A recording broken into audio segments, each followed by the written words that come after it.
I've got that music up really loud in my ears. Greetings, everyone. Happy Wednesday. Happy Wednesday, Lojo.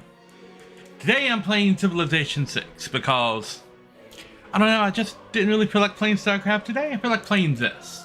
And I played it on Sunday. It didn't go well. But I've learned a lot about Civilization 6 since I played it on Sunday. So I think I should be good. We're going to create a game. We're going to go to advanced setup. And I learned a lot about these settings and what they do. And yeah, I think I'm a lot more set. For game speed, we're going to go online. Just to kind of speed the game up a little bit. We're going to leave all the victory conditions on. No duplicate civilizations, no duplicate leaders. Barbarians on. We're not going to have teams, so any of the team stuff doesn't really matter. We turn on Heroes and Legends mode, Monopolies and Corporations mode, and Secret Societies mode. I'm not shuffling the tech stuff, because I'm still not as familiar with the tech tree right now. And I will consider this once I've got to the end of the game with all of the victory types here. And there are 6 victory types. So once I've cleared all 6 victory conditions, I'll take a look into that. And yeah, we're gonna play Civ because I just want to play Civ. Now this is the meat and potatoes of. A lot of people think this is difficulty, and from what I know of these difficulty settings, Prince is the baseline difficulty. Okay, so Prince is normal. On Prince, the human players and the PC players are virtually on the same level of playing field. I think the PC players get like a 10% bonus to like their experience, but that's it. When you start going down from Prince, the human player starts getting bonuses while the PC player gets nerfed. And when you go up from Prince, the PC players, the AI players start getting bonuses. And the human player just doesn't receive anymore. Where I think at deity level, the AI player starts with like 2 settlers and 6 workers. Instead of just starting with a settler and a warrior, which is what you start with on Prince. So they just start giving the AI player more stuff on these higher difficulties. So I'm okay with leaving everybody on Prince. I always like to start in the ancient era, and so I have a lot of eras to go through. Game speed is how long. It doesn't really change, as far as I know, a whole lot in the game. Just how long the game takes to play, basically, which I guess would be game speed, but it changes how many years there are, because the eras happen as set time frames, right? So once you reach year yada yada, a new era will begin. What game speed changes is how many years are skipped in a turn. So the faster you set this, the more years are skipped every time you click the next turn button. City states, we're on a small map size, which is 6 players. That's fine. Continents is fine. City states 9, that's the standard for a small map size. Disaster intensity. Once you have Gathering Storm, you can't turn disasters off. Even if you put this all the way down to 0, it's less frequent disasters, but you can't turn it off entirely. And 4 is like world-ending shit happens every turn. So, I think I'm gonna set this at about a 1, just like 1 step down, so I can step into everything.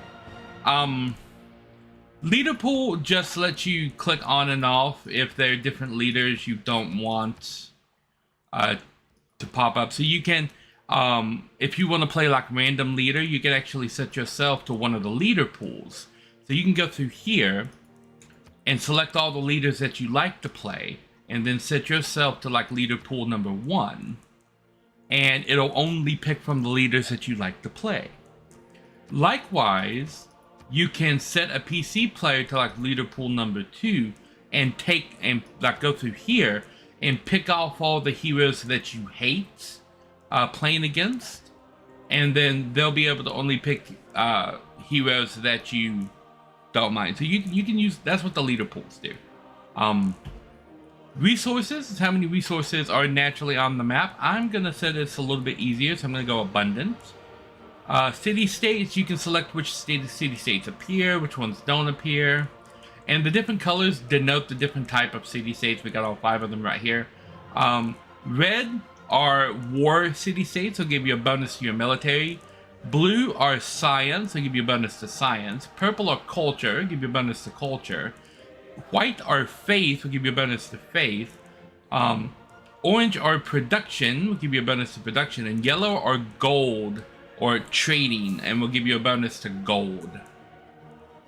So you can tell what the city state is going to bonus you in based on the color of it. And here you can turn off whichever. Like if you only want to play with faith city states, you can turn off all of the ones that aren't white, for example. And you can sort them by type. There's like 8 of each type, I believe. No, there's only... Oh, I'm not... Oh, okay. So faith, there are 4 faith, and then there's 4 black ones that are... special? Trade routes, relics, the Nazca lines, and Vatican City, which is great people. Okay, so apparently there's special ones there for faith. There are 4 faith, and then there are 4 like specialty ones. So I just leave city states on everything. We're just gonna pick 9 random city states and drop them in at once. For world age, you want to set this to new. If you're a new player, setting this to standard or old is gonna generate less hills, mountains, and volcanoes.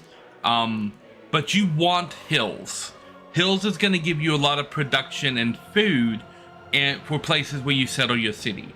So if you're fairly new to Civ 6, set world age to new.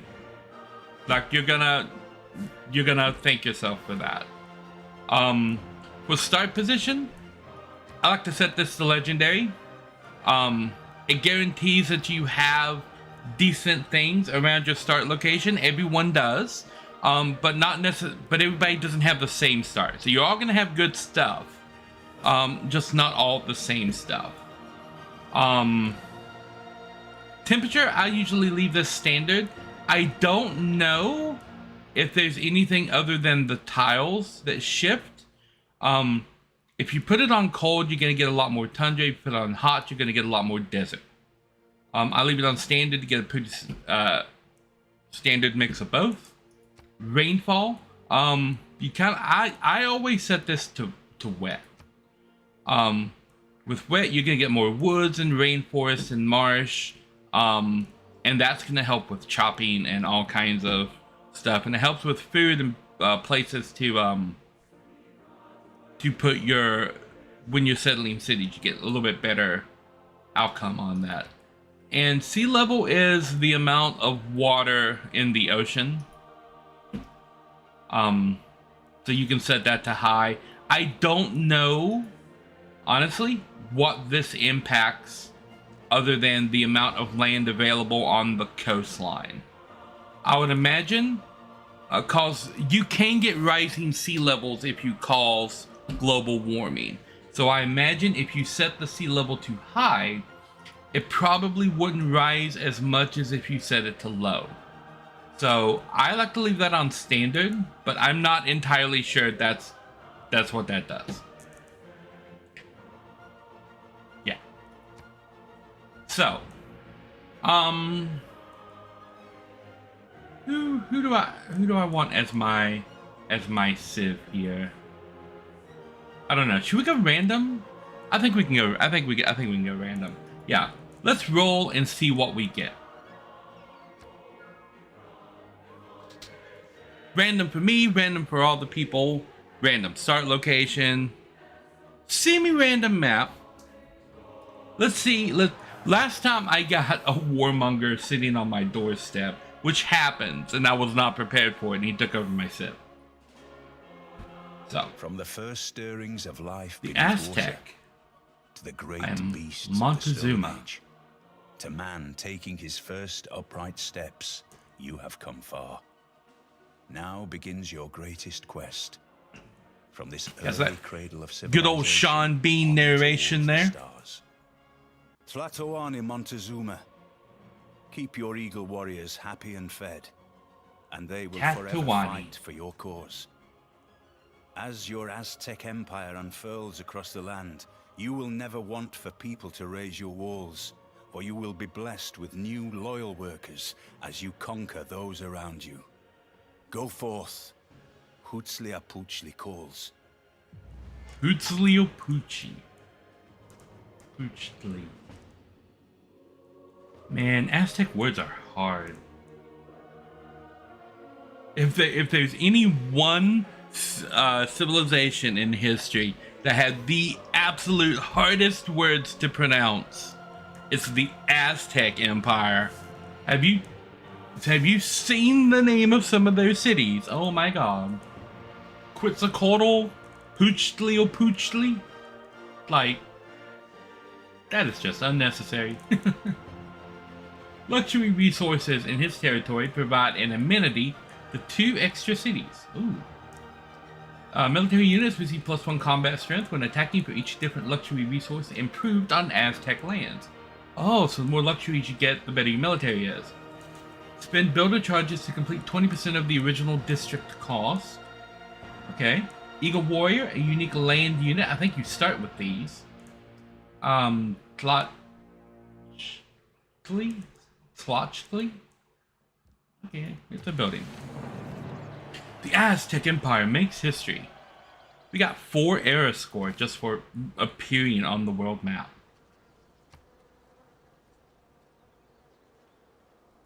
Oh, for creating the Eagle Warrior, we got for having a unique unit, we get 4 era score. Okay. So, you want to take your first unit and go look around. Or just walk over one tile and don't reveal any of the extra map. I should have walked them up there. Yeah. Anyway, let's take a look. You can click here and see we've got different colored things for where we can settle. Dark green, and all of these are the dark green. Means we're settling near freshwater. Gray tiles means there's no water access there. A very light green would be salt water. And then red is blocked by something. In this case, that's a mountain, and we cannot settle on a mountain. From what I know about settling, you want to take a look at, go over here on the map and click on Empire and take a look at the yields that you are going to get. When you found your city, you're going to get 2 food, 1 production at the location that you found it. So we've got a couple of options here for putting our city down. This is gold. So if we put our city here, we are going to automatically earn this luxury resource, maize. We'll automatically get that. And this tile will become 2 food, 1 production, and 2 gold. So we'll have a bonus 2 gold coming in right off the bat, which is where I think I'm going to settle. If we were to settle here, we would have 4 food, 1 production. Same as if we settled there. And we would start with honey. But I think this is going to be the better option. Yeah, I think this will be the better option. So that should be 2 food, 2 production, 2 gold if we settle over there. So take our settler, walk right back over, just swap the places of these 2. And I can't settle till next turn, but that's okay. So we're gonna settle a city right here. I cannot pronounce these city names, so I'm going to rename all of these cities. We're going to call this one Avaria. Yes, there's meaning behind my city names. There is. Okay, so we got this guy. Let's walk over here. We're going to walk around our soldier or our eagle warrior and explore a little bit. Meanwhile, over here, it says we're going to pick research. I'm going to try once again, I think, for faith.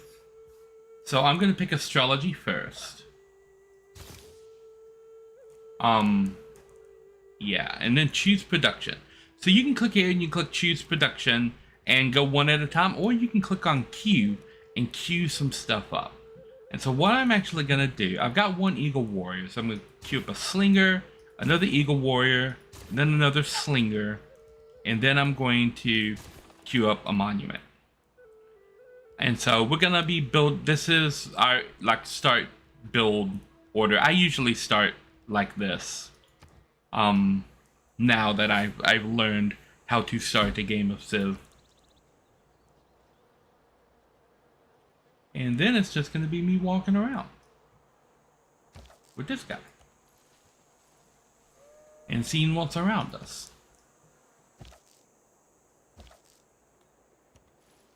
Okay, we got some wheat. Looks like honey. This is spices.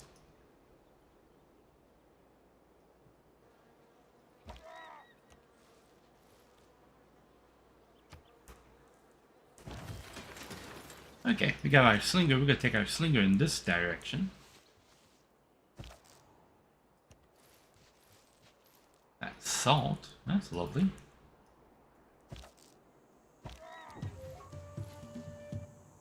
What I find? Oh, tribal village. Okay, so you go here to that tribal village. You wander off this direction. Tribal villages are useful because they give you stuff early in the game. Ooh, we've discovered Mulan. Mulan is a wonderful hero to have early, and the reason that you want to build monuments is you have to have a monument to build out a hero. The Owls of Minerva, this is a secret society. And when it comes to secret societies, this is one of the better ones. Because this is going to give you a bunch of cool bonuses. So we get the Owls of Minerva by sending an envoy to a city-state. We get one extra economic policy slot. Each trade routes into a city-state awards one envoy there. So we're going to get envoys for sending trade routes specifically to city-states. And you usually get better rewards from city-states. So I'm going to go ahead and appoint myself a member of the Owls of Minerva. And my first city-state is Armagh, which is a faith city-state, which is lovely because I want to try to go for a faith victory first off, and this is going to help me with that. So I think my first governor that I pick is going to be Amani, because Amani, when you establish her in a city-state, you get a copy of their luxury resources. You receive double the amount of their strategic resources when you level it up here. And then when you level it up here to puppeteer, it automatically doubles the amount of envoys you have there. So you can very easily retain control of that city-state while getting double its luxuries and a copy of all of its strategery. Okay. And at his best, man is the noblest of all animals. Separated from law and justice, he is the worst. I mean, that's a good quote. Choose a civic. Since I'm going to go heavily into this, I almost always pick foreign trade anyway, because it allows the foundation of trade routes. This plays in heavily with me joining the Owls of Minerva, and with wanting to establish that city-state as mine. I get economic policy slots right off the bat. Discipline is almost always what you want to take first early game because barbarians are going to wreck you. God King helps with getting more faith, which is what I'm trying to blitz through. And urban planning, more production everywhere is always a good thing. Being able to take these policies as your opening policies are super, super important. Then weave the web of the mystic measure. Ooh, from the depths of the this is a natural wonder. of the earth. Come, swift spirits of might and of pleasure, fill the dance and the music of mirth. I don't believe in astrology. I'm a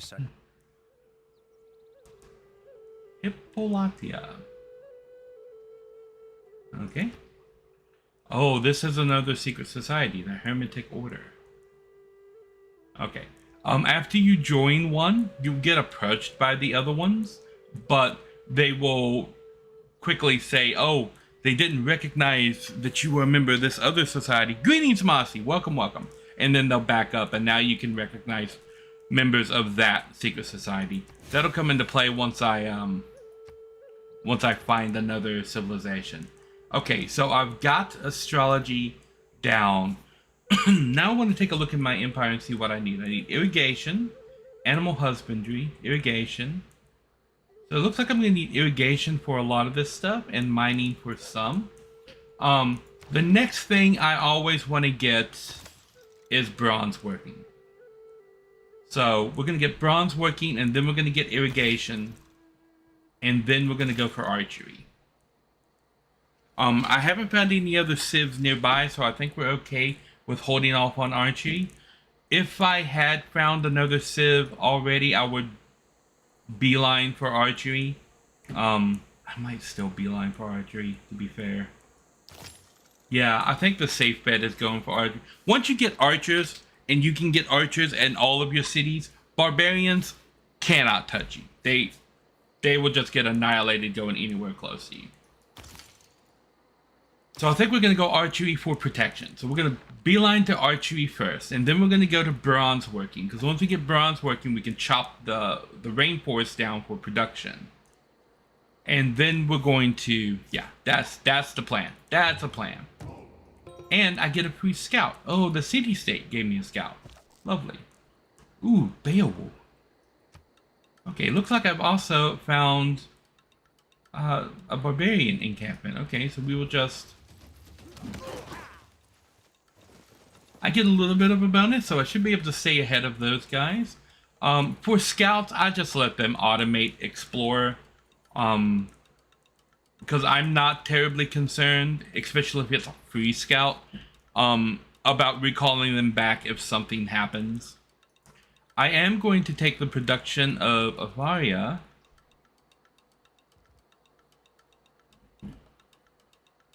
No, we're gonna leave it. We're gonna leave it the way it is right here.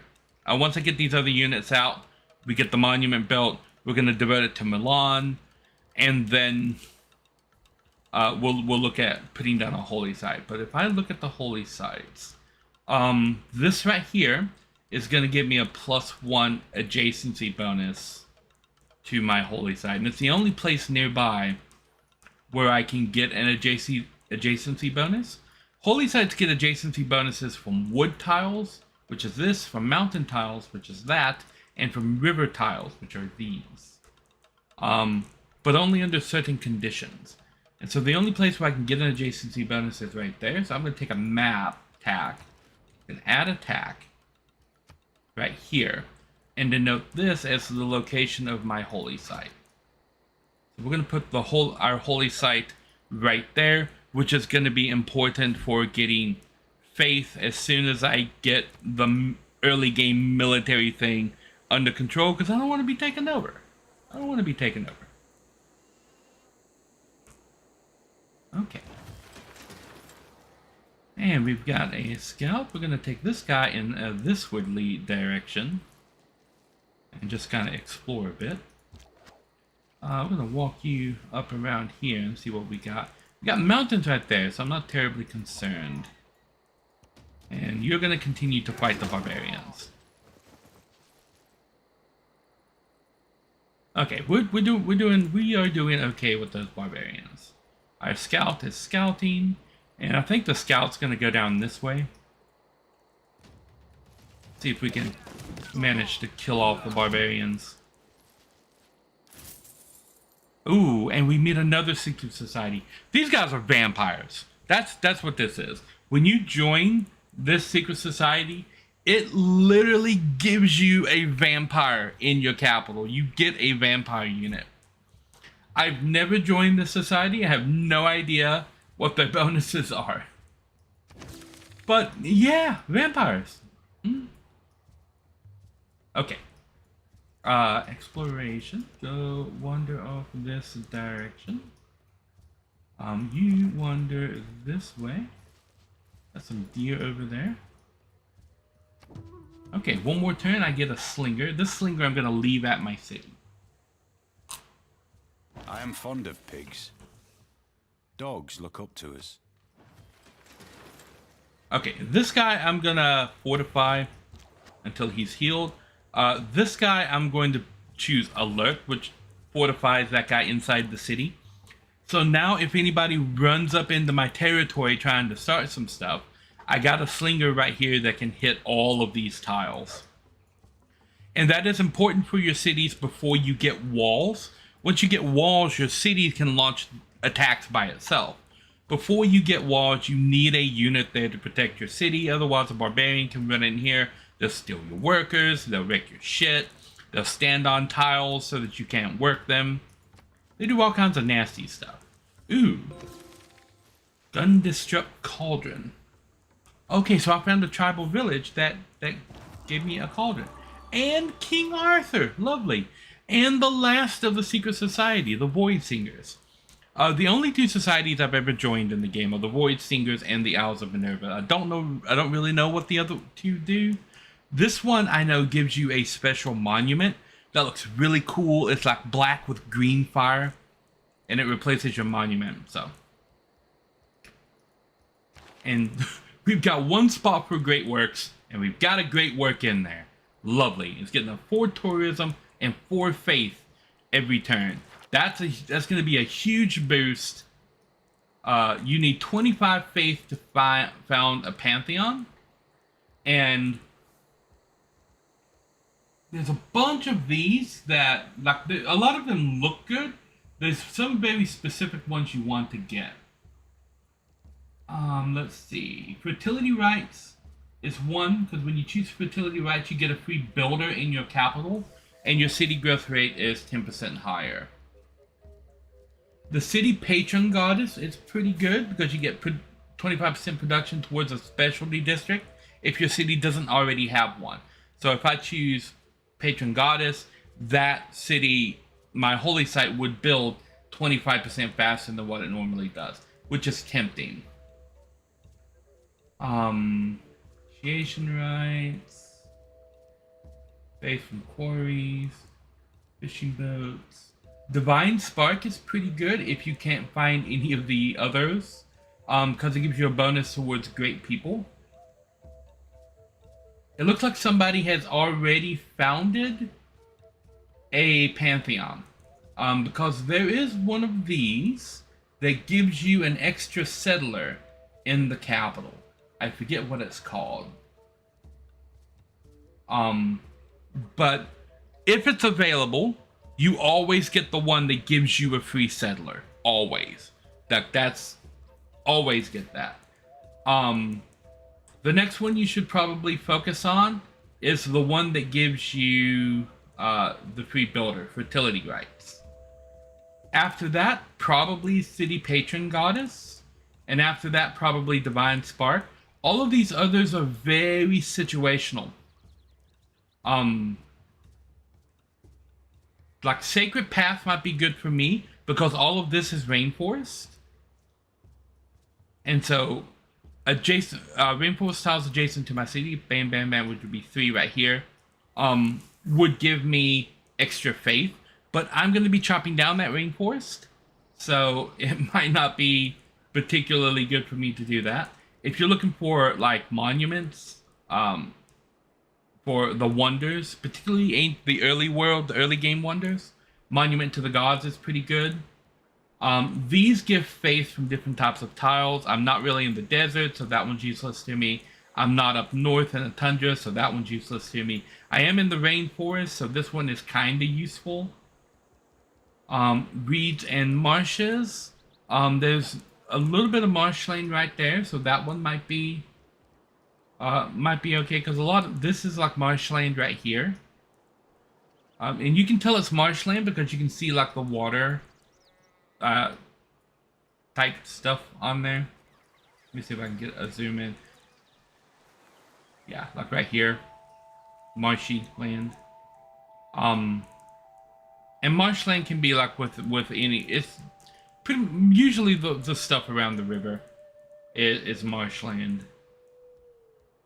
So I think I'm going to pick fertility rights when my pantheon is available, which it is now. Okay, wow, fertility rights, bam, fertility rights. I didn't even notice it was available. I thought it was 25. Okay. Earn a great profit to start a full religion, and pantheon effect fertility rights. Bam. So now we have a worker right there in the capital. Might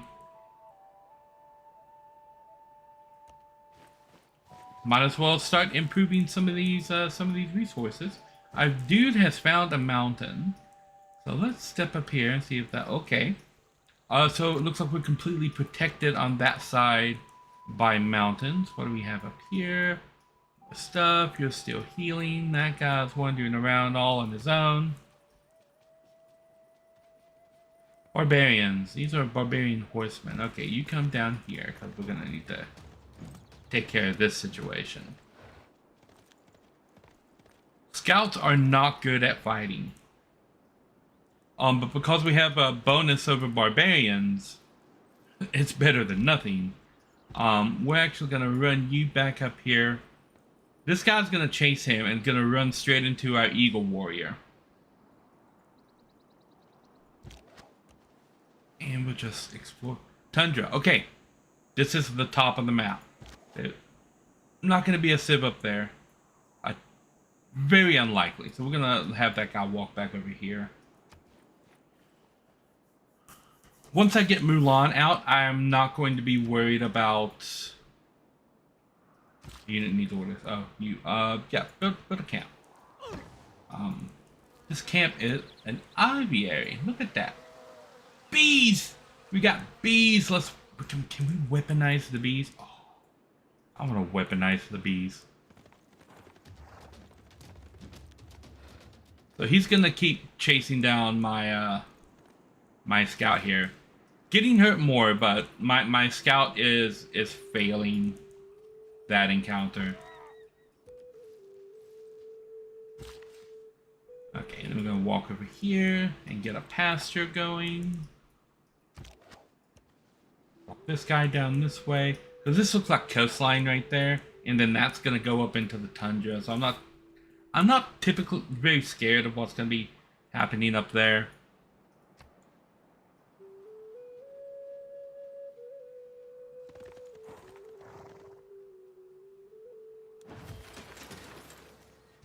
I'm gonna walk you this way. I'm gonna walk you this way. Choose a production. We're going to devote to...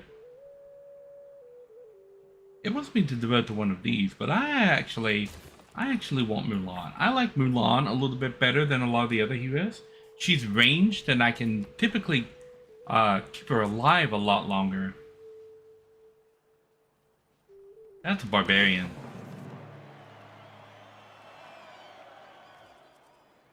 Wow. Every nation lives by exchanging. Mulan was one turn. One turn. Choose a civic. Okay, we're going to pick mysticism, because this is going to help us with our faith. And it's going to allow us to construct the oracle, which is good. It's going to give us an envoy, which is good. It's going to help us with our city-state up there. And it's going to let us get the Great Prophet's policy, which is going to help us get the profit needed to found our religion. So mysticism is where I'm gonna go. Choose production. Okay, now I want to build this holy site. I want to build it right there. So first, I need to purchase that tile. Bam. So we purchase that tile. And then we're going to put our holy site. It won't let me put it there? Why? I get an adjacency bonus for putting it there.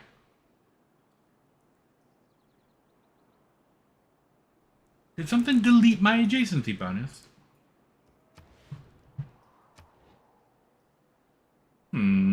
Okay, well, I guess I'll just put it here. We will delete that pin. But now I got horses too, so I can send my little dude up there to give us horse control.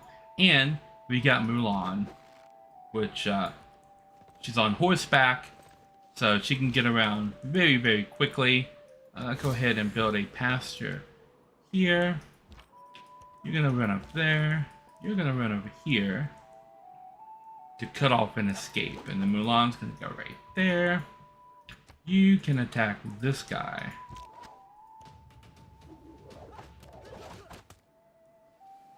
And he is in a bad spot because Armagh is going to decimate him on the next turn.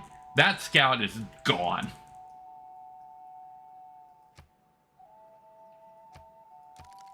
Okay, and we can get a trade route. Can I just buy the trade? I can. So there, we bought our trade route, which I'm going to send to Armagh as well. I'm actually doing fairly well towards getting the Golden Age.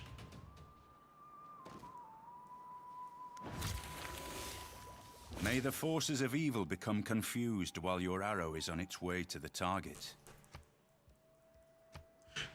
That's a George Carlin quote. That's pretty good. Okay. Next, I've got irrigation, I've got riding. I want to get bronze working. This is going to help with the economy more than anything else. And then we will look at irrigation, I think. But bronze working is going to help us expand. Trader. We want a unit needs orders. Trader. No, that's okay. You know, wander up here and help us with the horses. Mulan's gonna take out this barbarian so they stop attacking our scout. Or almost take out the barbarians. I'll finish them off with this guy.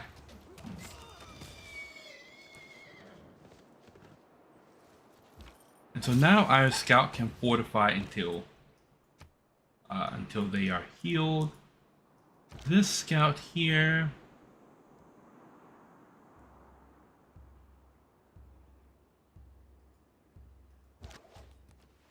Yeah, we'll engage with this warrior here. I think we'll be okay for that.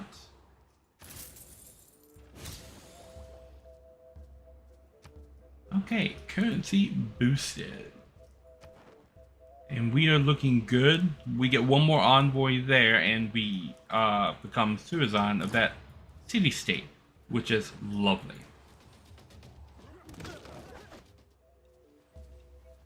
We have a barbarian encampment right up there. Okay, you are going to go this way, and we're going to go explore.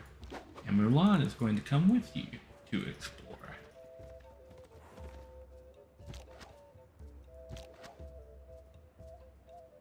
You're gonna retreat.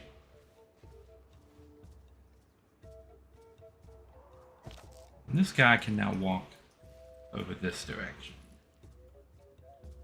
So it looks like this is gonna be a good place to put my next city.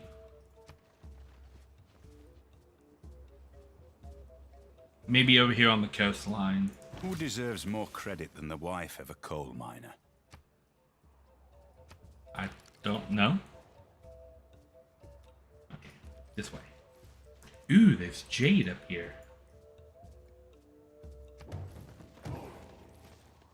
Okay, we found the barbarians.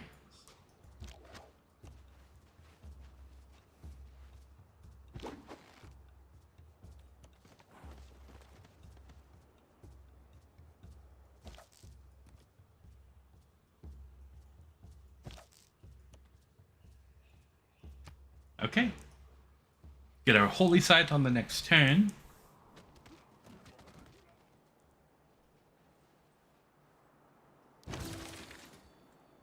Mysticism is the mistake of an accident. Okay.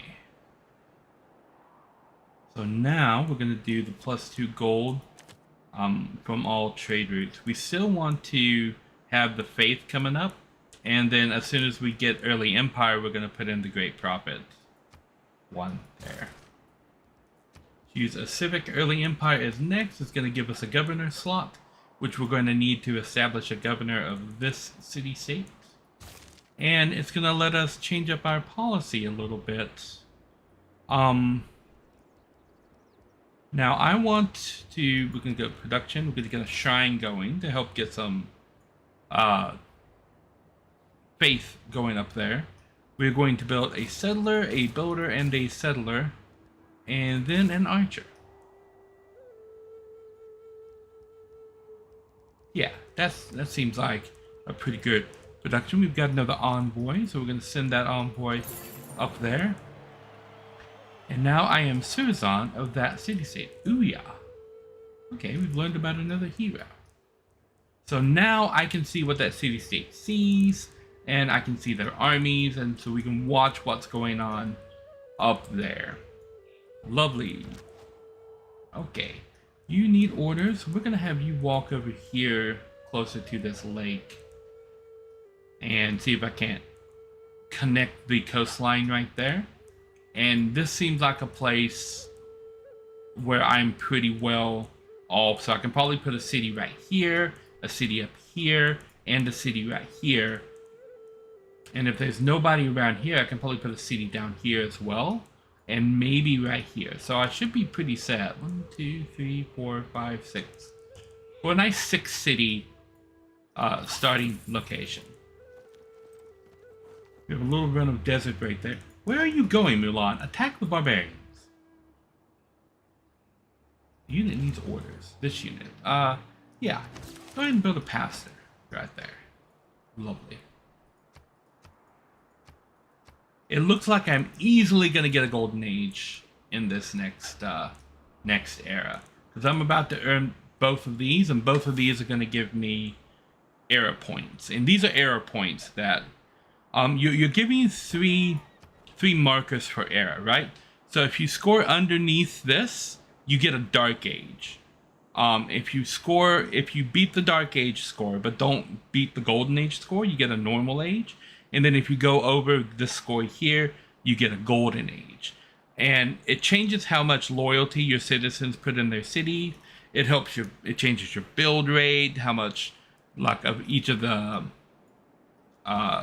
incomes you get, faith, culture, and all that. The better age you're in, the better stuff you get. Okay. And you walk up here. Got a lot of salt right here. Walk over this way.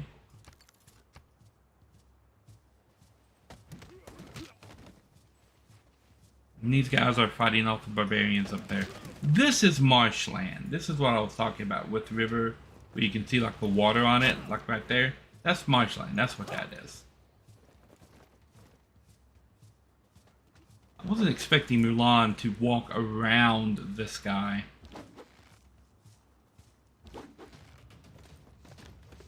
Shoot them. Done and done. Okay. Wander off this direction. Mulan, you go up this way. You go that way. Go slime. Okay. You come back over here, I think. We're going to go ahead and upgrade that guy to an archer. When that slinger steps into our territory, we'll be able to upgrade him to an archer. And at the end of this little production run, we're going to get another archer. And I like to have 3 of them and position them like here, here, and here around the city. That way I know nothing is going to ever take that city. Okay, let's start scouting out some locations to build an additional city, right? So, with a city, you have this initial ring right there, which is the tiles that that city is going to control. And then 2 tiles out in every direction, you have the maximum expandable range of that city. So that city is not going to be able to expand more than 2 tiles out in every direction once it's fully expanded. So all of those tiles are reserved. You're not allowed to put a city inside of that location. So you see my city here. You can see the outline very clearly of what my city. These are mountains. I can't build there, but this big hex right there is the spot that you claim by putting down a city. And the light green here is what I was talking about. This is salt water on a coast, and dark green is fresh water. So if I'm looking to put down another city up here, this would be the spot where I would do it. It's hills, and we've got a fishing resource right there. We've got honey there. We've got sheep there. Looking at Empire, that's going to bring that to 2 food, 2 production. So if I'm looking to expand my city, I would probably put one right here for the north part. Looking to expand out in this direction, this would probably be a good place to go.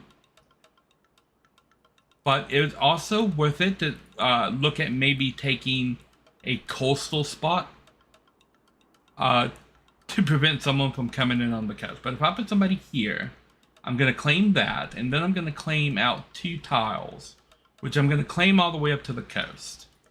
So, looking at Empire, 3 food, 1 production. That's too close to that city-state. So that would actually be a nice place, I think, to drop city number 2. Let's see if I can go ahead and pick a spot over here. There's no fresh water between the border of my city here and the coastline over here. So what we're looking at is coastline territory. And what we see on the coast, we've got 4 food here on a rice production square. So if I was going to drop a city over here, I'd probably drop it right here.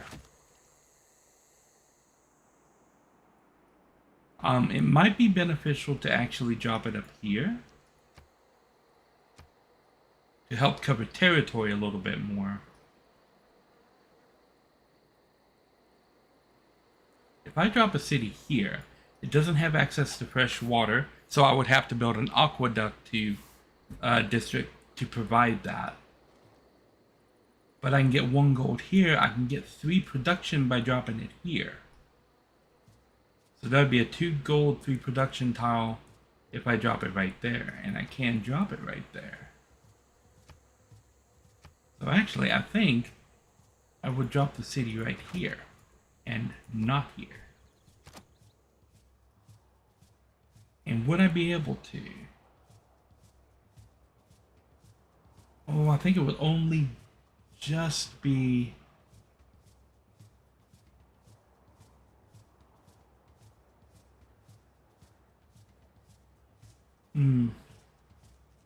It would be close. It might have to be right there. What am I looking at right here? Not the 3 production that I would be hoping for. So I'm going to try right here, and if I can't get right there, I'll drop it right there on top of the salt. That is square enough. I can also look down here. Now this icon here means that this location is susceptible to flooding. Being that it's at a river right next to the ocean, this river can flood, and if it floods, it will damage these tiles. So if my city's on that tile, my city will take damage. If I have an improvement on that tile, it'll get destroyed. if I have a unit there, the unit's going to take, I think, half damage. And that is true for all of those tiles that have that little river icon on them.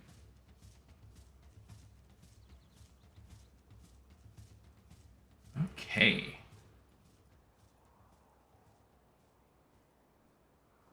But if that's an outlet, that means this is coastline. So it may be beneficial to put a city right here.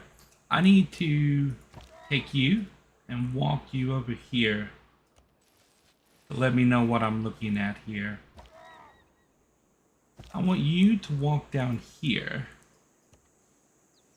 Let me know what I'm looking at down here. I need you to, yeah, come into my, just come into my territory here so I can upgrade you. You can go out exploring again. There we go. Hunza, a city-state. Okay, so let me take a look at where I might want to put a settler over here. Hunza is claiming that territory, so I can't really do anything with that. And if I claim that territory there, put a city like right here, I'm going to claim out to right here.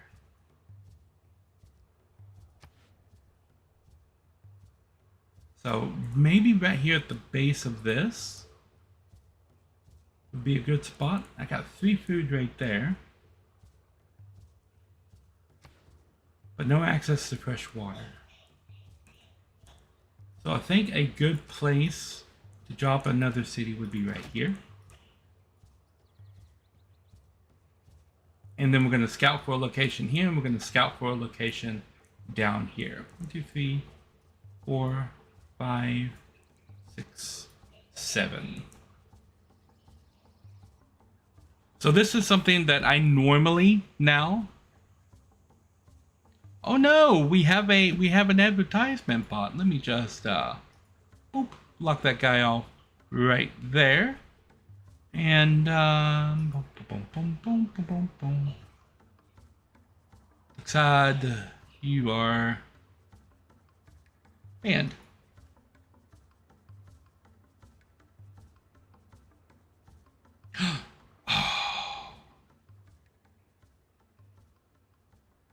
Mossy got the delete, but I got the ban. Ha ha ha ha ha. Okay, we back in the game. A unit needs orders. Milan. Okay. Oh yeah, Milan's got tons and tons of movement. Next turn.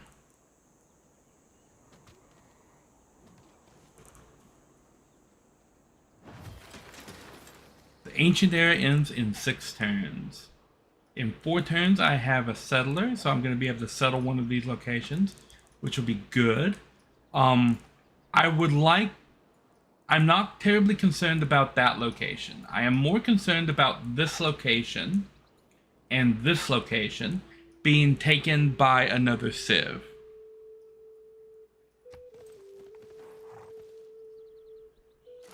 Here's another civilization.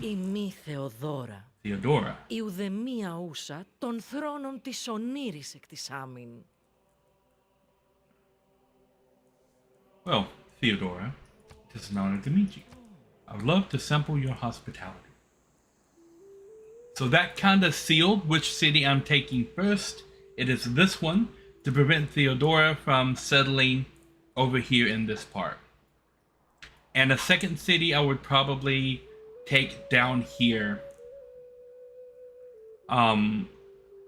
to just kind of seal off my lands from Theodora. I think this is a little peninsula there, and that we are on coastline right there. I think I'm going to double check that though with Mulan. The fact that she's walking through that kind of tells me that, yeah, maybe that's not the case. A fire started. Oh no, a forest fire. I don't know how to deal with a forest fire. Let's do some diplomacy. Can I send a delegation to your capital? Oh, you gonna be like that? Okay.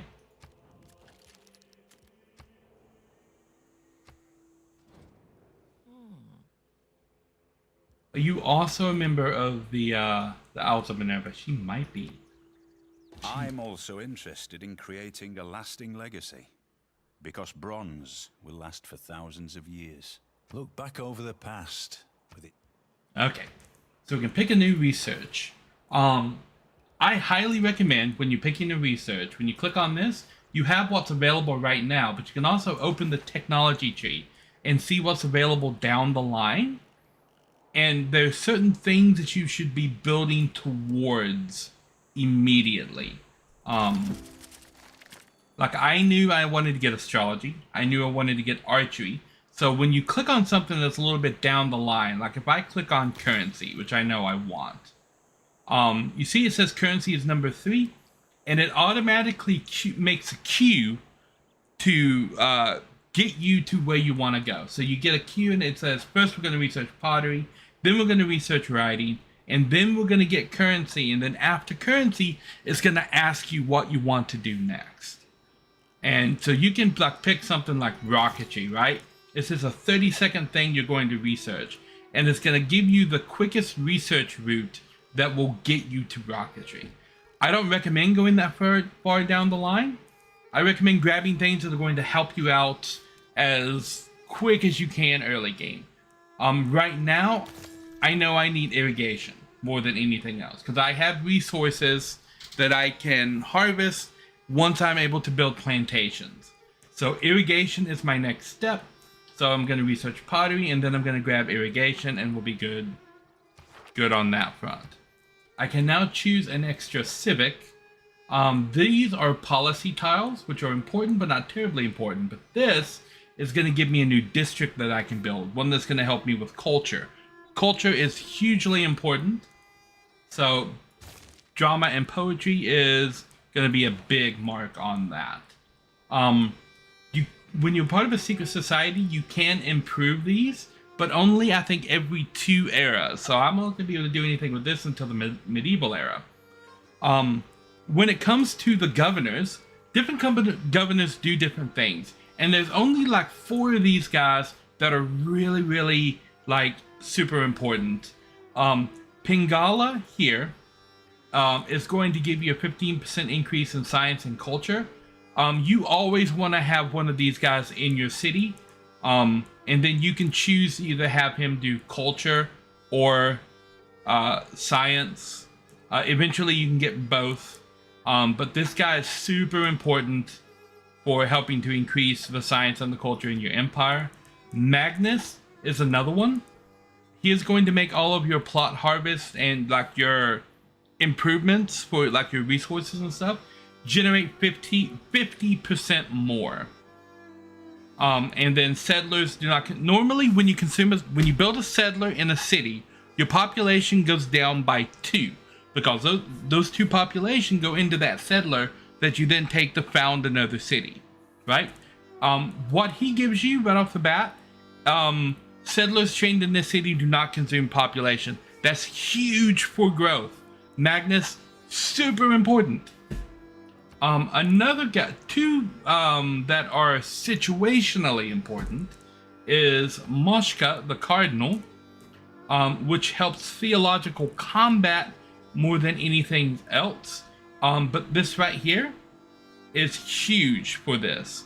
Allows city to purchase districts with faith. So if you start getting insane amounts of faith, like 4,000, 3,000 faith, you can just flat out purchase an entire district with faith. That's huge. If you start getting crazy amounts of faith, put this guy in a city and then buy districts and then move him to another city and then buy districts over there. It is super important. Why are you lagging, thing?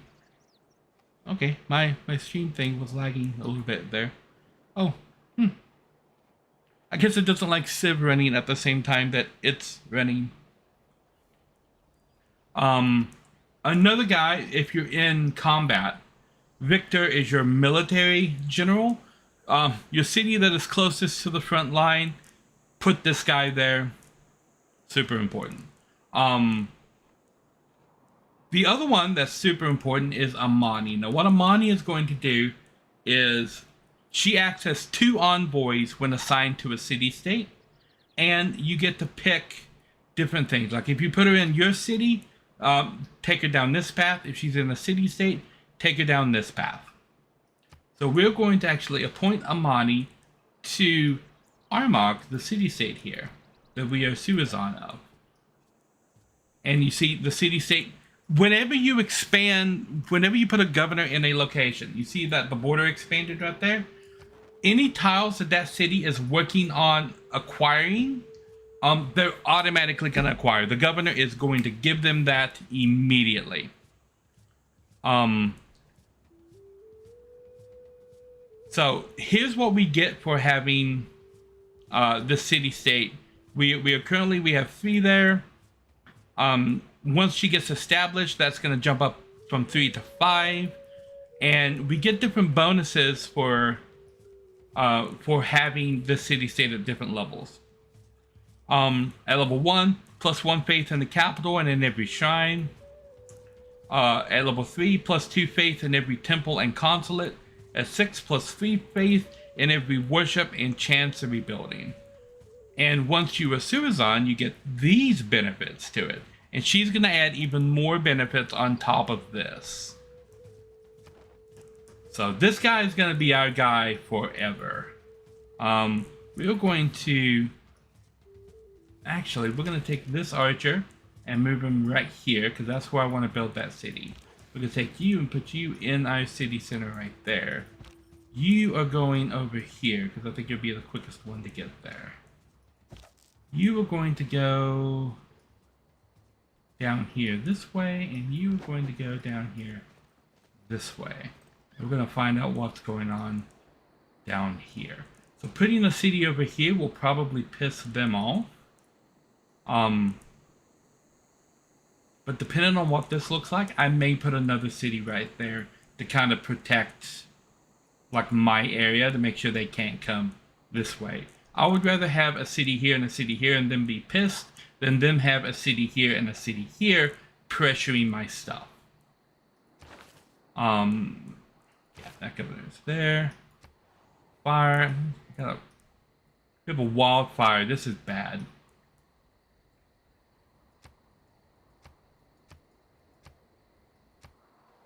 Okay, we need more housing. Okay, we have time to get that sorted. Barbarian there. Okay, yeah, you're coming into the city. You're going here to hold our interests. Go ahead and sort out these barbarians. I would like to put a city like around here to grab that iron for me. That iron is a little bit outside of their reach, but I can almost promise you they're going to be looking at putting something over here to grab that iron. And I absolutely don't want that to happen. I thought clay must feel happy in the good potter's hand.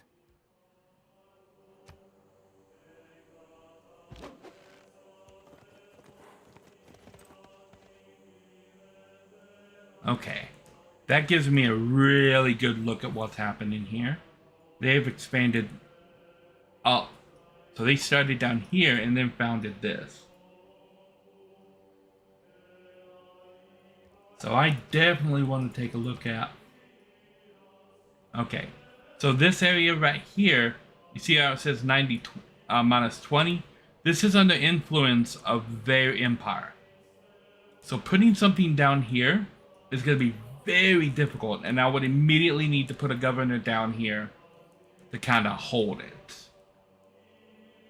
So if I found there, I'm going to take that, and then this ring.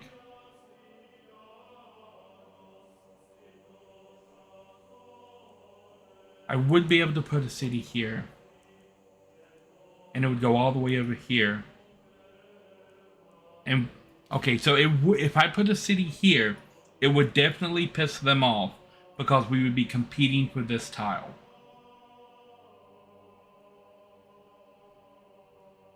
and my city would be under the influence of their empire. So it may be beneficial for me to just lay this city here. That ring. Because that is going to shut this off. I'm just going to have to make sure that I go over here and close this off and don't allow them to have open borders with me unless we already have a friendship. Because if you make a friendship with somebody, they can't attack you for 30 turns. Super important. Looks like the fires have gone out. But I don't like the fact that my rainforest is burning down. That's not cool. Okay, I no longer need you here.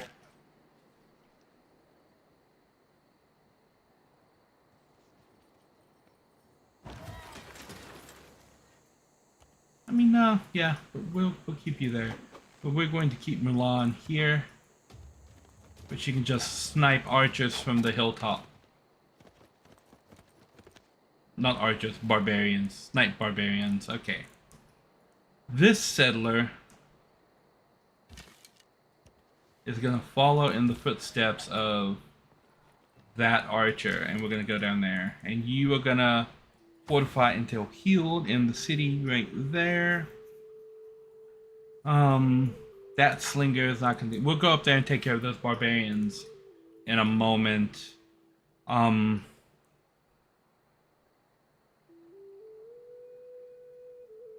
Okay.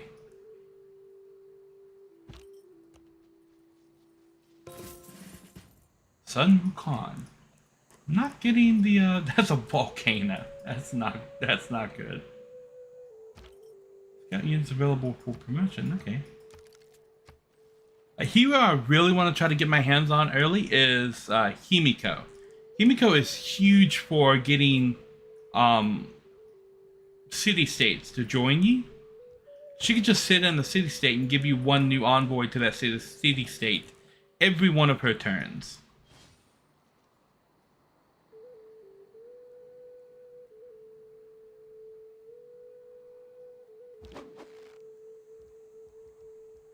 So I'm going to have her fortify on that little mountaintop. And I'm getting good vision right there. This whole little river valley area.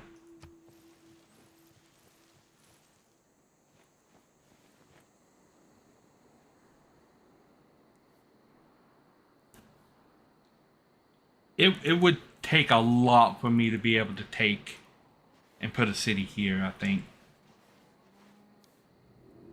The world enters the classical era.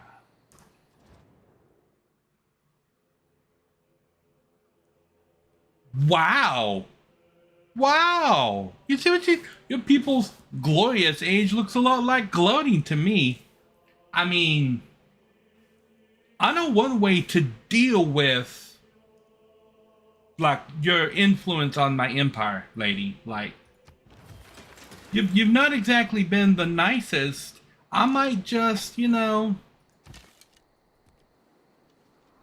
might just do a little something, something. Eradicate someone, like, right off the face of the planet here. Okay. Because you earned the Golden Age, you may make one dedication. So, this is things that will help me get more points towards the next era. Eureka's provide an extra 10% of the technology cost. Commercial hub and harbor districts gold and adjacency bonuses provide science as well. Okay, so that's Eureka is what these little things are here. Like, in order to get irrigation, if I farm a resource, it gives I think a 3% boost to irrigation. This will raise that to a 10% boost. And my hub and harbor district's gold adjacency also will provide science. Inspirations, which are these are Eureka's. These are inspirations for the science and the policies. And Inspiration's the same thing. It's basically the same thing as this, except for the policies and culture instead of science. Monumentally. Yeah, monumentally. Movement +2 movement for all builders. May purchase civilian units with faith. Builders and settlers are 30% cheaper with faith. Yes. And with gold. So I am leaning towards this.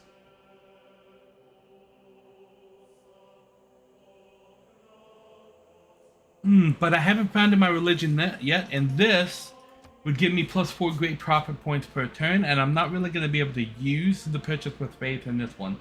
So Exodus of the Evangelist, just for those +4 great profit points per turn, is going to be a huge, huge deal.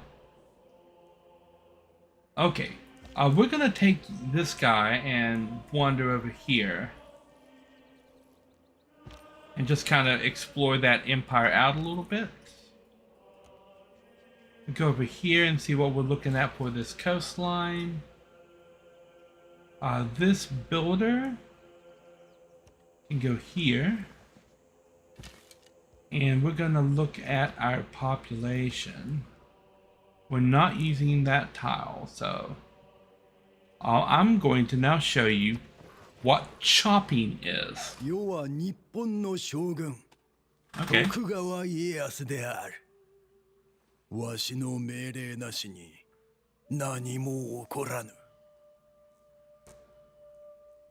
Okay.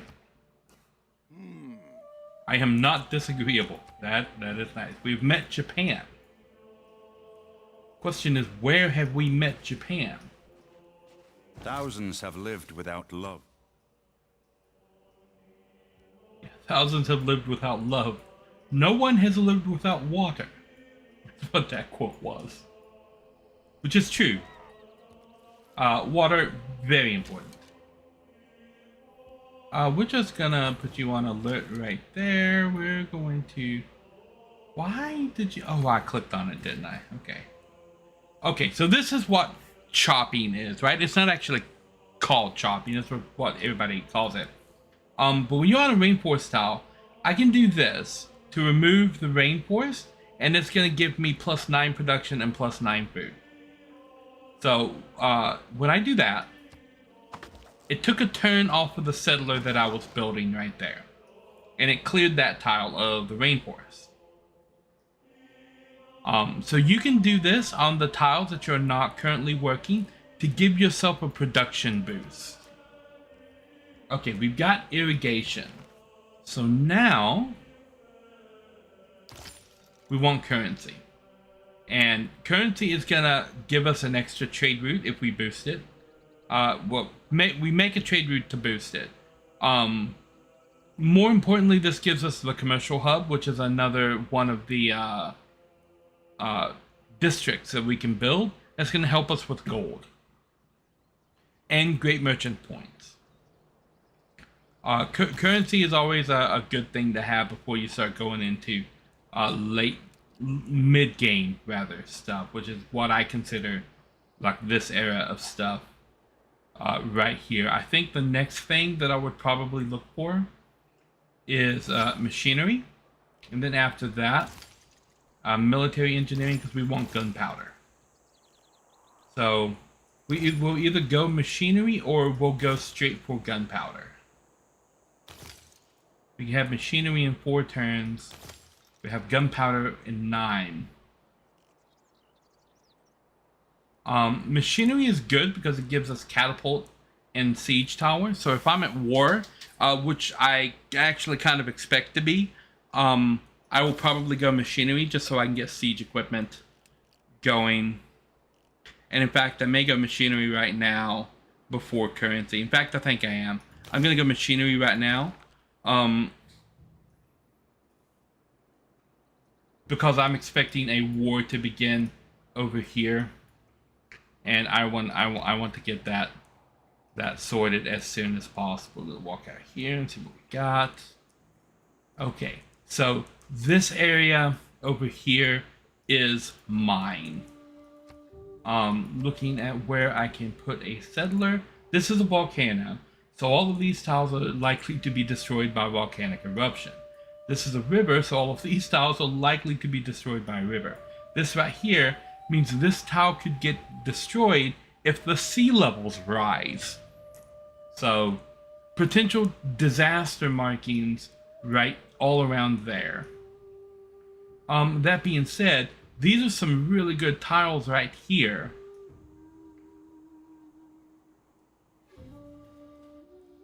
So where would we be looking at as good places to found a southern city? I can tell you right now, I'm looking at this spot. It's a really good spot right there. And because that is there, and that will claim all the way up to the volcano, probably where this guy is standing is a really good spot. So I'm gonna look at placing another one right here.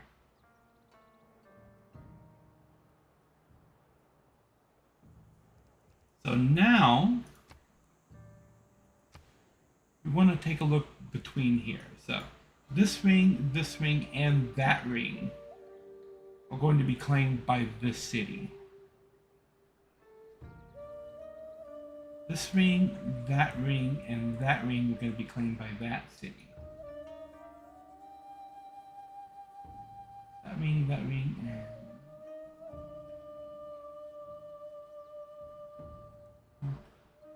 Ooh.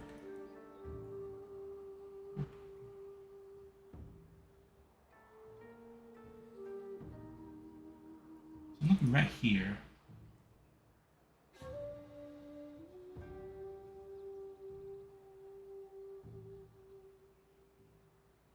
Yeah.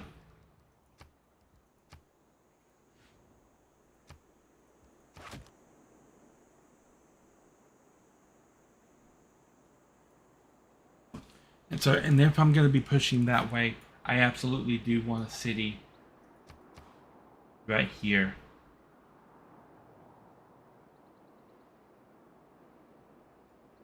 That ring, and that ring.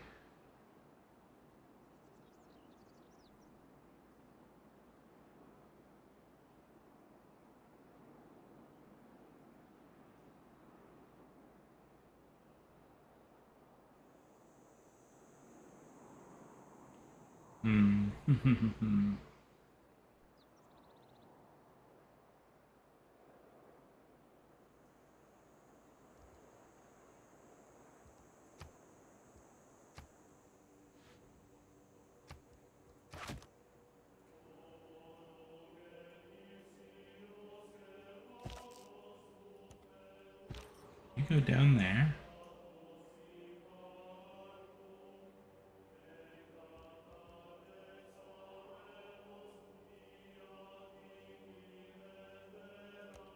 Yeah, that seems like a good path for you to take. I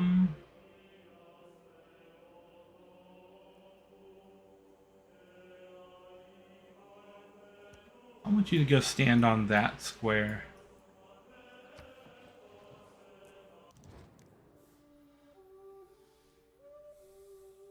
Okay, he wants to give me gold for horses. Okay.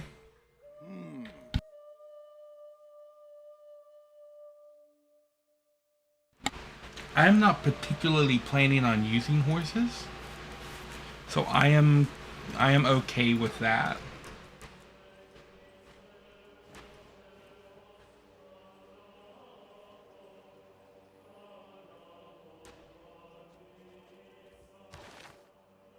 We're getting closer towards our great prophet, which is good. I'm going to have Avaria here cranking out settlers. We're going to take a look at the situation here. This builder.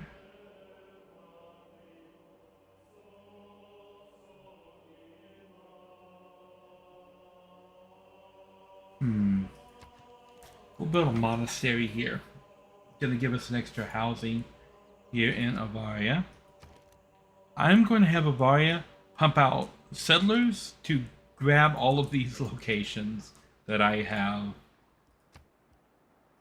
set out. That's going to be their primary goal at the moment. So we have one settler building for this location. Another one for that one. Another one for that one. 2 more for those 2. 2 more for those 2. And then we'll start on archers. And I'm going to try to advance these guys as quickly as I can. And we will use some of these other cities to start getting the war machine prepped. Because if I make myself look formidable enough, this person's going to cower. And that would be immensely helpful. Because right now, I am the more formidable force. I'm 147 to their 65 military strength. They're making threats, but they're not willing to back it up right now. And my hero is applying a lot of that pressure right there. So I want to keep that pressure up, because if my number drops below theirs, they're going to declare war on me. I'm going to go down here and sort out these barbarians a little bit. And expanding around and maybe taking this whole Gulf of Mexico. Okay. Okay, well, it's the Gulf of Mexico, apparently. I didn't know this was Mexico. Oh, now she wants to be... Now she wants to be nice. Okay. My delegation wasn't good enough, but you see me doing shit over here, and you want to get all nice with it all of a sudden. I see how it is. We're gonna move this guy up there so that I can chop that as soon as the next golden age begins. You fortify. We've got a great prophet. Bam. This guy continue to take down these barbarians. Lovely. Got our great prophet. We move them into the holy district, and we can found a religion. Oh yeah. First things first. Choose a name and icon. It looks like all of them are here. So what do we want to name? Here we go. Here we go. Well, I don't know. Oh, is that a peacock? That's a peacock. Wavy lines, okay. Zoroastrianism. That's fun. One moment.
Okay, I'm back. Sorry about that. I need to... Hold on.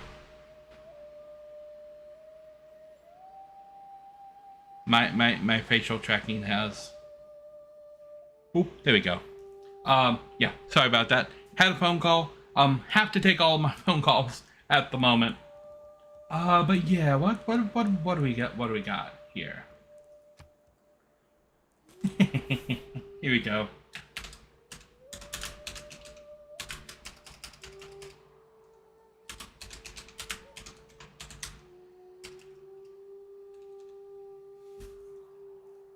I'm not lying.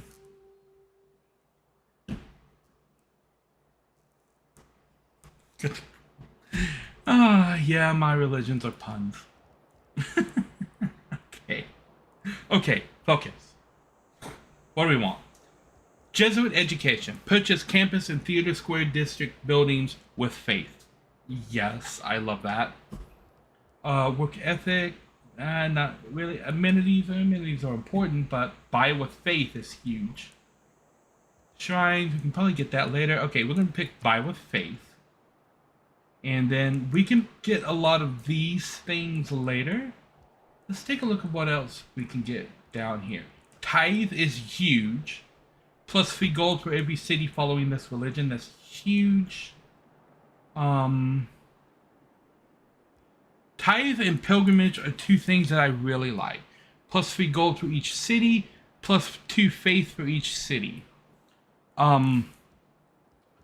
Gold is a little more useful, so I'm going to go with that. And I'm going to try to spread this religion around all over the place. I'm not lying. Yeah.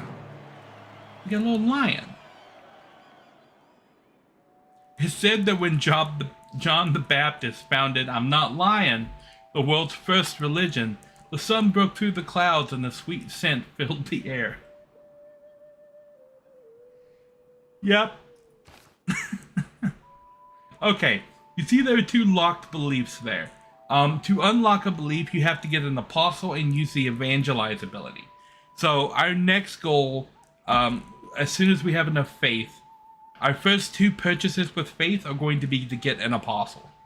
Our next purchase with gold is going to be getting a temple in the city, because you have to have a temple in order to purchase an apostle. All right.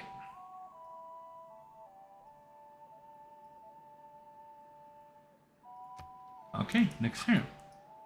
Oh, cool. We get found our city on this turn, which is lovely.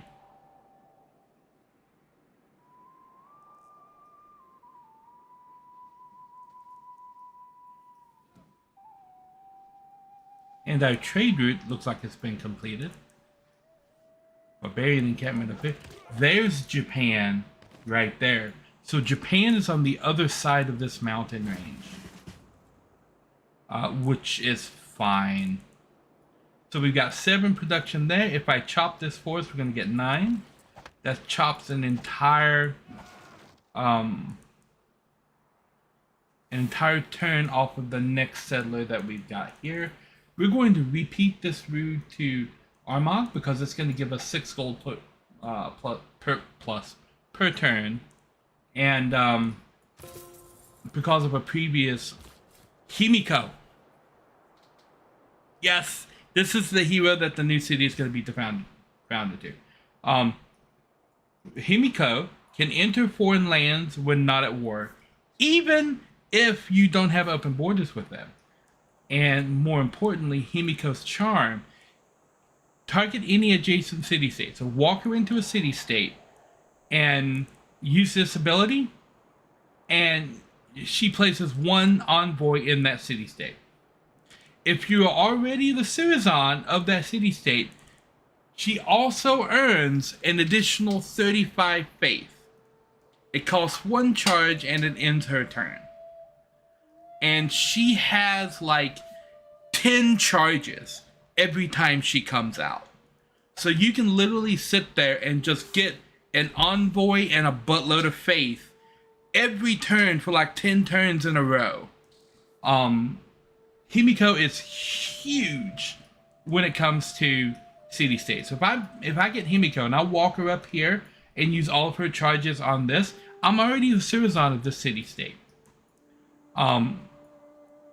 So I'm going to get that bonus faith every time I click and get that. And that I'm looking for faith to build apostles, that's going to be huge right off the bat. My settler is now here, so I'm going to found a city right here. We're going to rename this city Brandonshire. That's what you are. This is Varia. This is Brandonshire. Brandonshire is immediately going to start researching the monument so that they can... Alright. That guy woke Mulan up.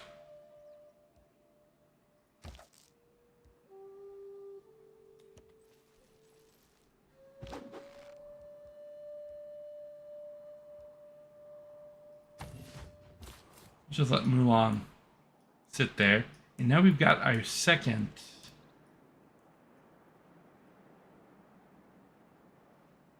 I'm not terribly concerned with Japan coming down from the north, but I kind of want to alternate north and south. So this settler here is going to go down here.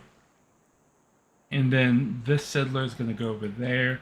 And we're going to kind of close around our border, alternating each direction.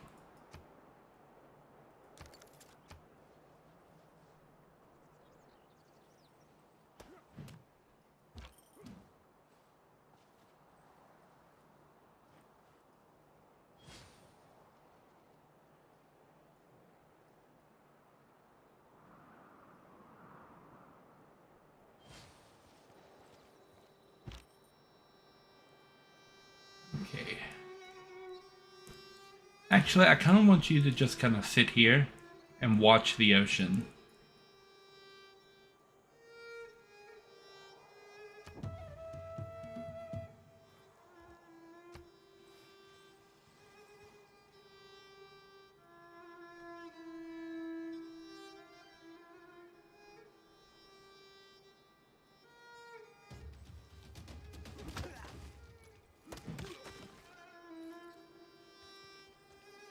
Don't reinvent the wheel.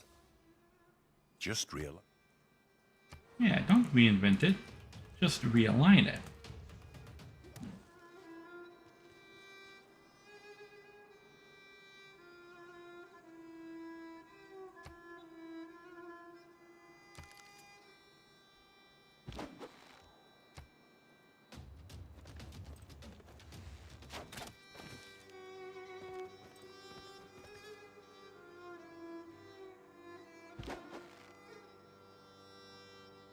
Mulan has 7 turns left.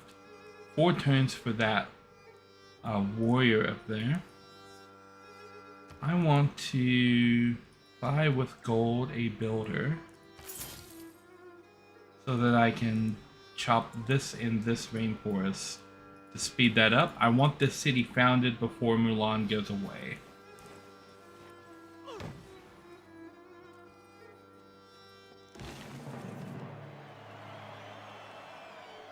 Okay. The poets have been mysteriously silent on the subject of cheese. They have been silent on the subject of cheese. Okay. So a lot of the civic, you can still, we're going to be going in here and picking civics later on that are going to give us specific things. But right now, what I'm going to be looking at are civics that give me governor titles and envoys specifically. And then I think Merchant Republic might be where we're going here.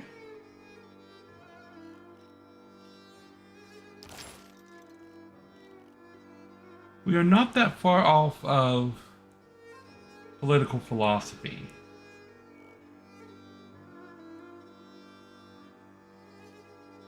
Which I think is where we're going to go in this, because I get a governor title there. So we're going to go political philosophy to get us into classical republic, which is going to give us a government. Mulan is just going to alert there. You are going to promote.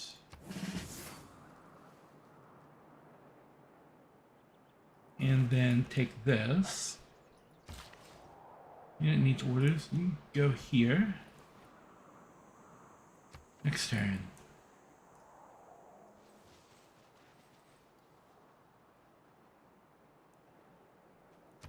Can I buy 120? I can. Okay. Skill without imagination is craftsmanship. Okay. Alright, and we're going to build our city here. You are going to...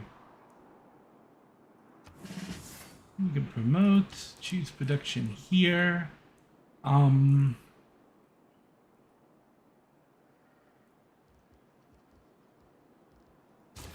I think we're gonna go monument so that we can get another hero done up here. We're gonna rename this city to Grandes. Grandes, there we go. And this city is kind of gonna guard our territory up here to the north. I don't want to purchase a tile right now, but in Brandonshire I want to purchase a builder. Can I do it with me? Not yet. Okay. We'll get a builder going right here, so that builder can then go here. And I need to make sure that I'm not working that tile. I am not. I'm working these, which is lovely. So that's going to give me the production that I want. That guy moves over here, so next turn, chopping that tile, and that's going to give us this city here, which will give us the protection down here that I'm looking for.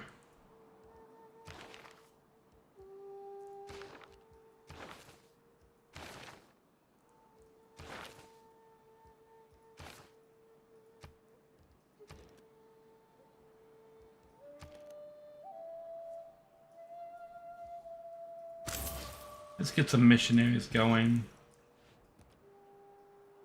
I think I can train 2 missionaries. Spread our religion here and here, which is going to be giving us more faith, and I'm gonna be able to recover having those 2 missionaries.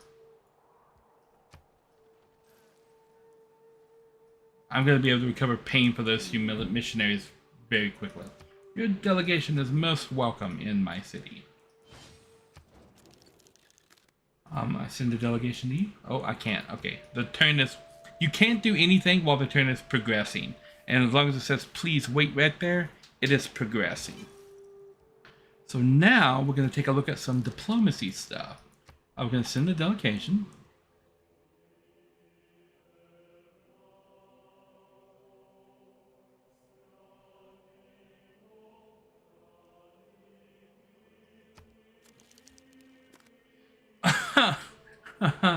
Okay. No grievances. That might be about to change. I'm not using horses. So if I offer you, say, 15 horses, what would you give me? 7 gold for 30 turns. Well, I accept that deal.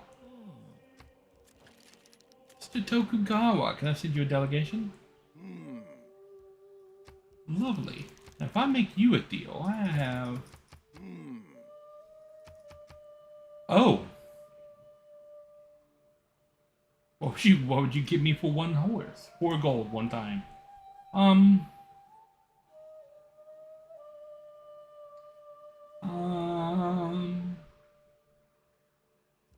Sure. I happen to have another 10 horses. What'd you give me for 10 horses? 3 gold one time and another 2 gold. Okay, so that's 9 gold per turn. If I declare... Okay, cool. You would not accept my friendship declarations. We won't do that. But she now can't... We're friends, which is what this pretty blue face is. Which means she can't declare war on me for 10 turns. And she's giving me gold per turn, which is lovely. A unit needs orders. This builder, I want you to chop so that we immediately finish that settler, and that settler, she is losing influence.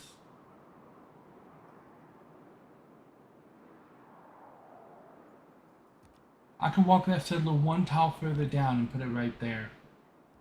You just alert out there. I want that spot.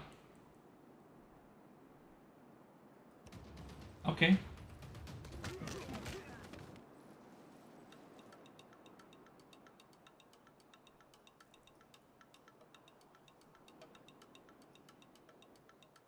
Eight turns for our next settler.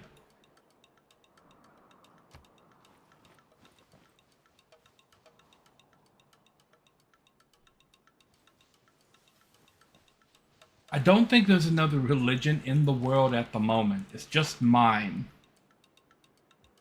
One of four. Okay, yeah. So I'm the only one here. There are definitely other pantheons out there, but I'm the only religion.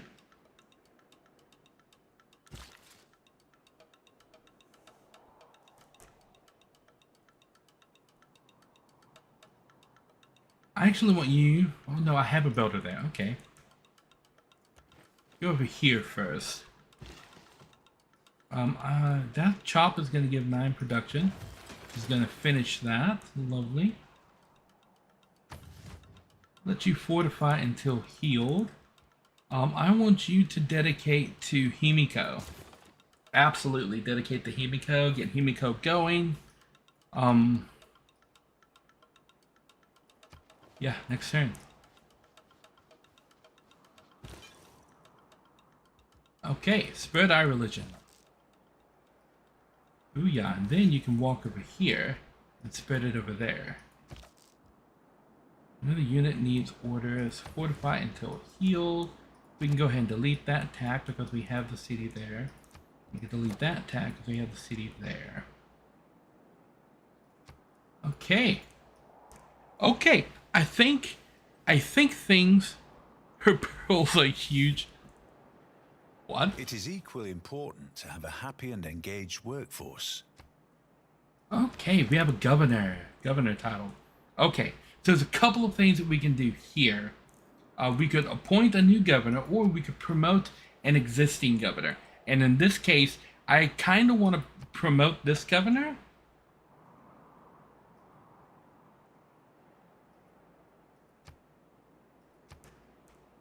But then I also kind of want to get a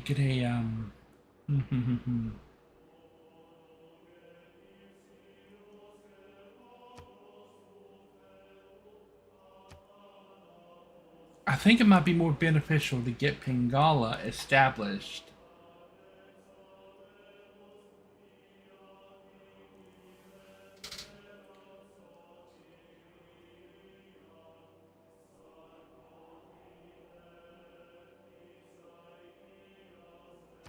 I think getting him established in Brandonshire is going to put more pressure on this civilization, and it's really going to help.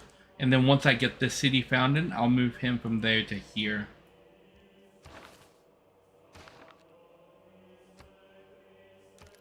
Yeah, we will be sorting out the amenities issue as soon as I can. Missionary. Okay. This builder... If I go into Brandonshire and I purchase that tile, I can now take this builder here and chop that tile for production boost for Himiko.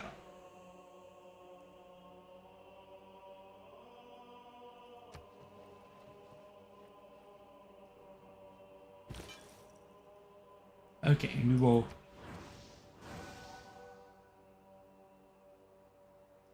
Oh, we got some work to do to convert Armagh to our religion here. Okay. You see the boost that we've already gotten on both of these just from converting them over to our religion?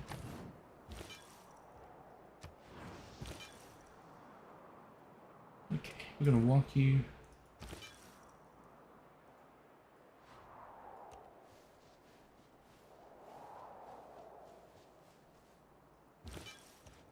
right there. You are coming, yeah, right here. Be there in 5 turns. Oh, we almost got it.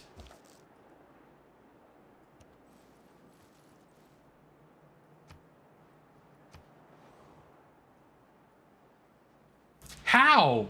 How did that get set on fire? Okay, Mulan has fallen. Then we got the Epic of Mulan right here. It's a monument for Mulan in Navaria.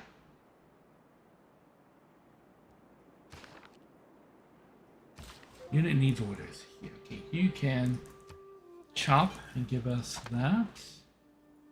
You can... yeah, do that. Make that pilgrimage down through there.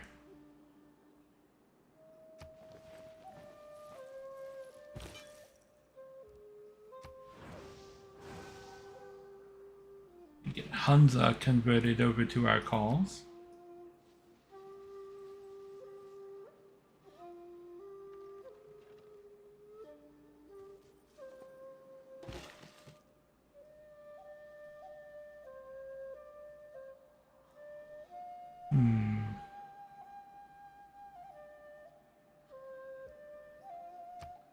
What tiles are we working? We're working that one. Okay, so you can actually go here.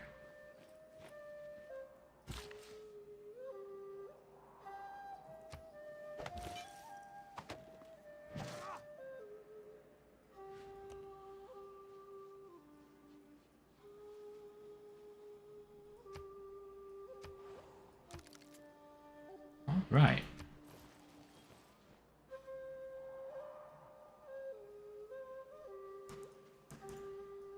Things are going swimmingly, I think. They're a little too rough. Okay, I'm gonna send this guy right down here to grab this city. And now you're gonna get to see my city's planning prowess if I can actually just click, hey, go here and found here, hey, go here and found there. And they are actually in the perfect spots. We shall see. Okay.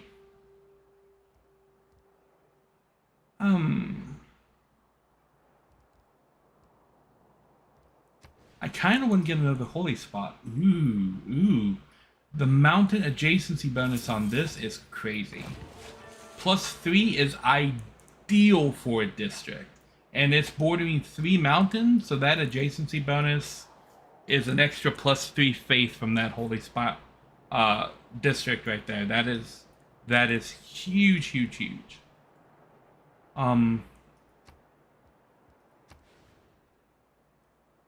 So if I chop the forest on this tile, as you can see, we have a citizen here.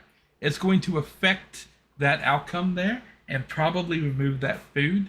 So you never want to chop a tile that your city is currently using. But I can move this citizen here,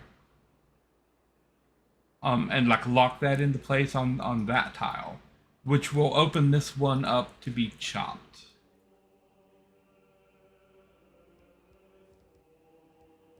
Come out of there. We take you. We move you right over here. And on next turn, we're going to chop this, and we're going to give that one production to Brandonshire right there. This guy is moving down towards there. That one's guarding.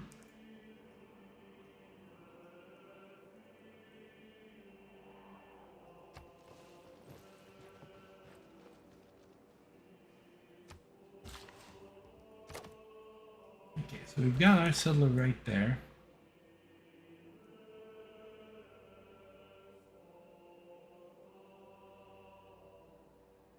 That, I think, is the better option. So we're actually going to, we're going to take the settler. We're going to put this settler here.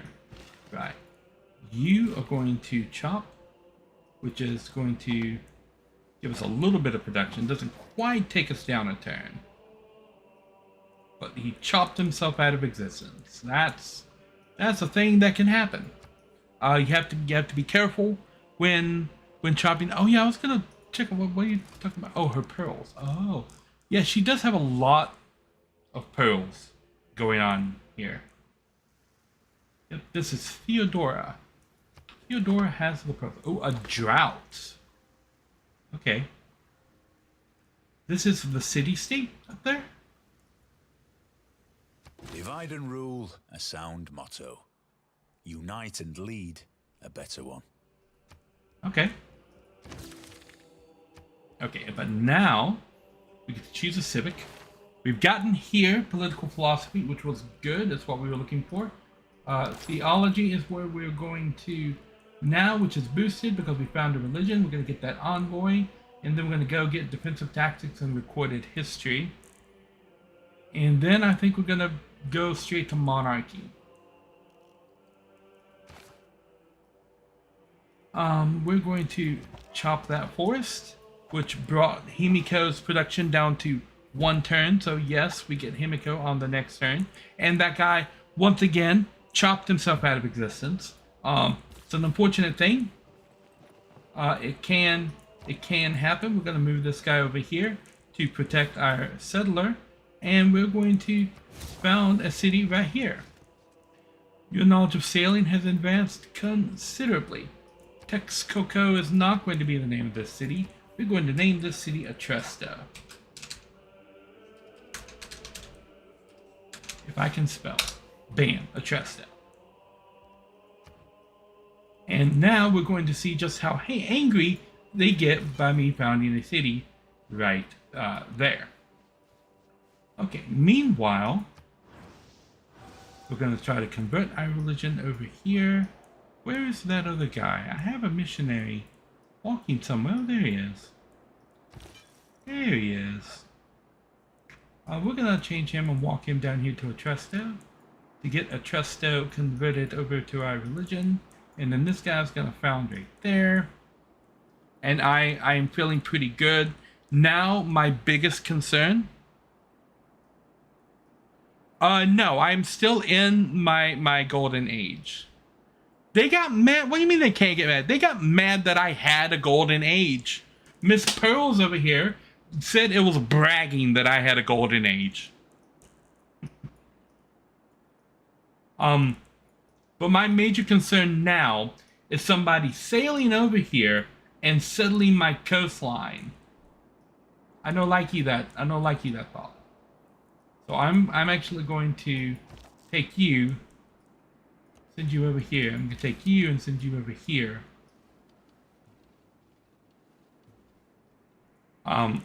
So that I can see and maybe try to block somebody from doing that. Atresto.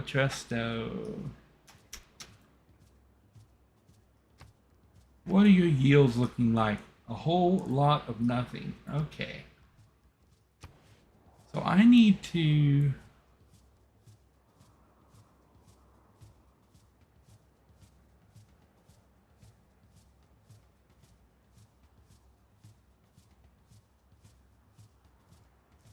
buy a tile. Say this tile. And then we'll get a preserve right here. And that preserve is going to provide us the food and housing that we need to really get this city off the ground. Because you can see when we're zooming in, we've got 2 citizens and basically no food because each citizen consumes 2 food. So on this tile, we have nothing happening with regards to food income. Because we're earning 2 food, but then we're using 2 food by working it. This tile, we're earning 2 food, but then we're using 2 food by working it, and we're getting 1 production. So the first thing I want to get off the ground in the city is a way to produce more food and housing. And a preserve will help with that. Getting a couple of the religious, get the religious building going here, and maybe another one there will help with that. I think we can build 2 of them. Inside the same city will help with housing. And then the next things that I want to do, I think I have enough. I want to make sure that I secure that iron. And I want this maize.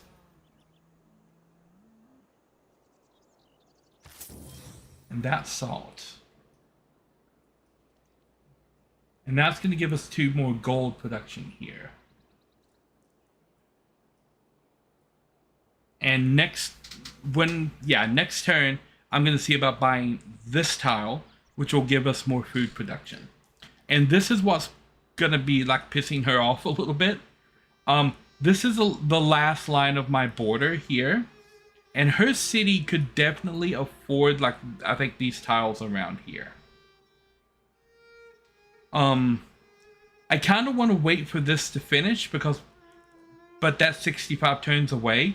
But I know when that finishes, it's going to automatically get me all 3 of these tiles. Because this culture bombs nearby things. So when this finishes, it's automatically going to buy these 3 tiles for me if the city doesn't do it first. But I think it would be more beneficial to just go ahead and buy these 2 tiles for the increased production and the increased food, and take my 2 citizens and just mine these tiles. We need more amenities up here. So that'll be something that we can sort out a little bit later. Okay.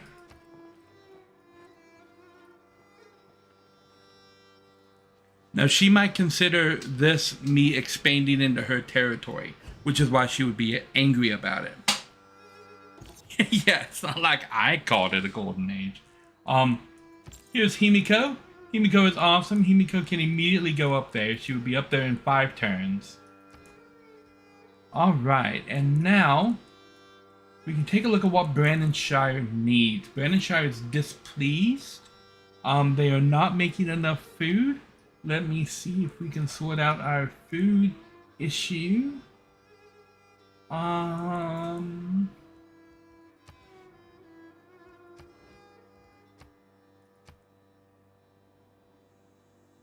What would help us with our food issue? Buying this tile would.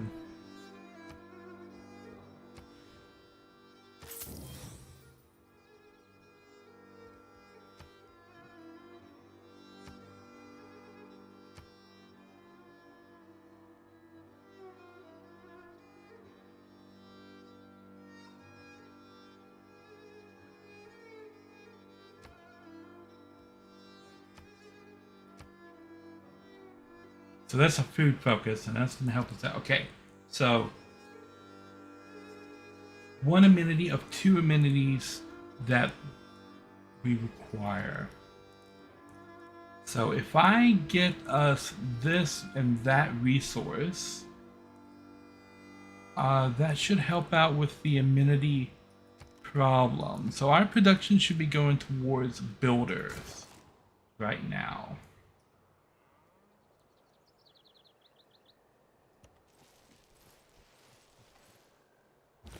Be sorting out this. Okay, you're going to convert them to our religion, which is awesome.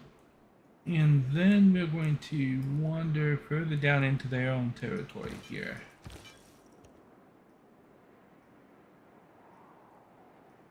Alright. This guy going out this way, this guy going out this way.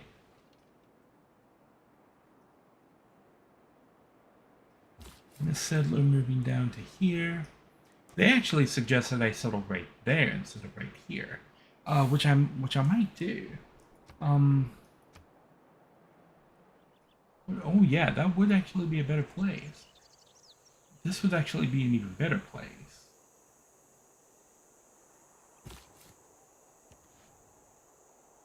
So I might.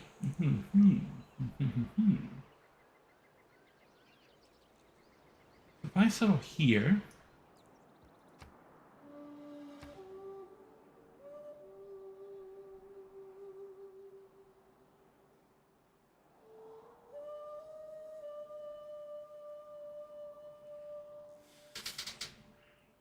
I might settle this, and I would still be able to work that. So this I think would actually be. I agree with the advisor. That would be a good place to put that. So we would go ahead and remove that marker because we're about to have that city down. And in 5 more turns, I'm going to go out here and place this city the furthest most out. to kind of protect, because if I have a city established out here, people would be unlikely to settle here or here, considering how close they are to my city.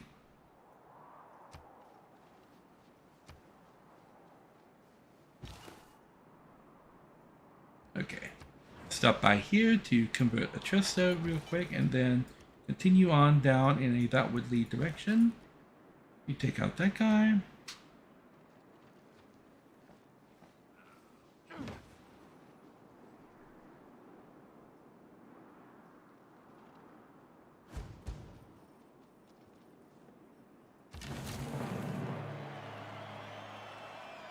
When the Aztec discovered engineering. People believe that if it ain't broke, don't fix it.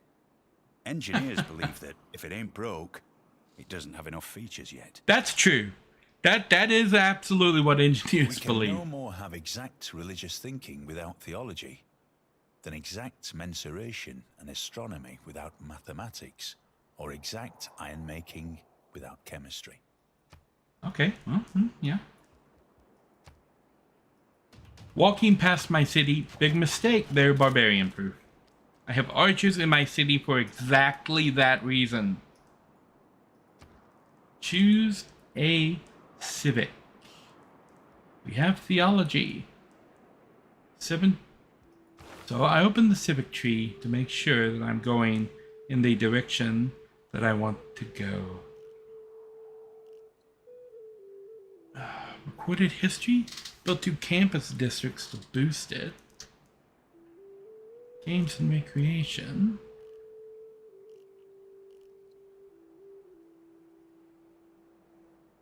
Okay, which next level government do I want? Monarchy?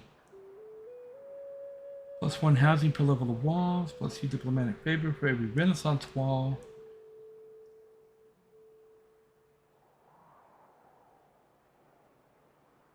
Monarchy is good.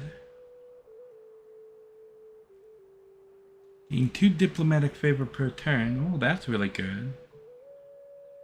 50% discount on purchases with faith. Ooh, that's really good.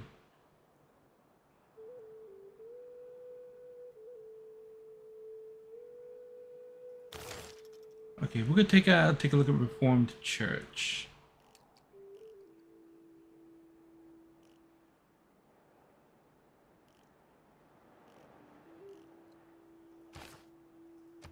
Send an envoy.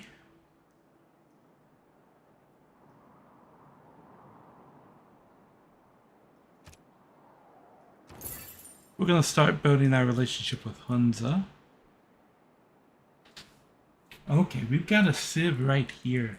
Is this? Yeah, this is Japan. So I want to make sure right off the bat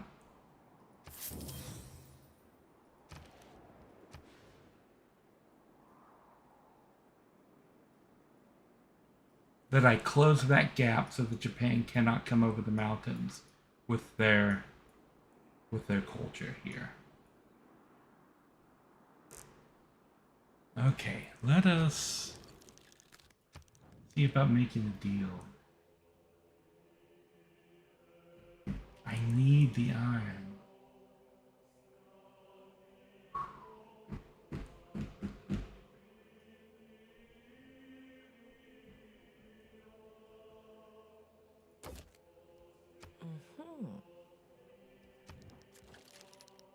Japan.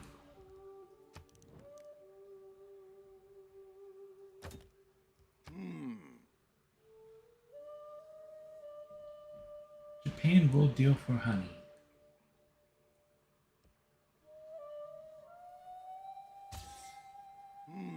I'm willing to lose honey temporarily.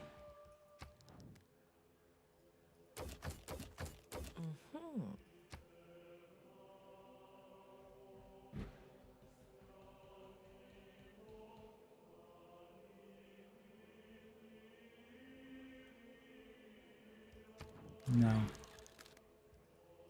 I'm not willing to make the deal for iron because these guys are soon to be upgraded.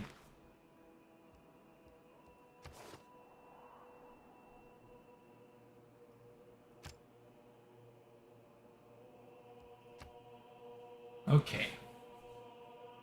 Unit experience, but not at war, so this one's not going to benefit us as much. Autocracy. +1 to all years for each government plaza building, diplomatic quarter building.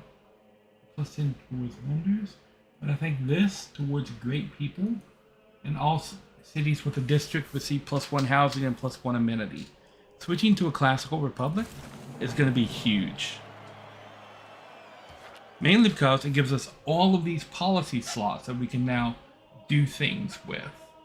And we're going to take inspiration towards getting a great scientist. There's 2 different options here for city-states. Your first envoy to each city-state counts as 2, which is good if you want to just meet a lot of them.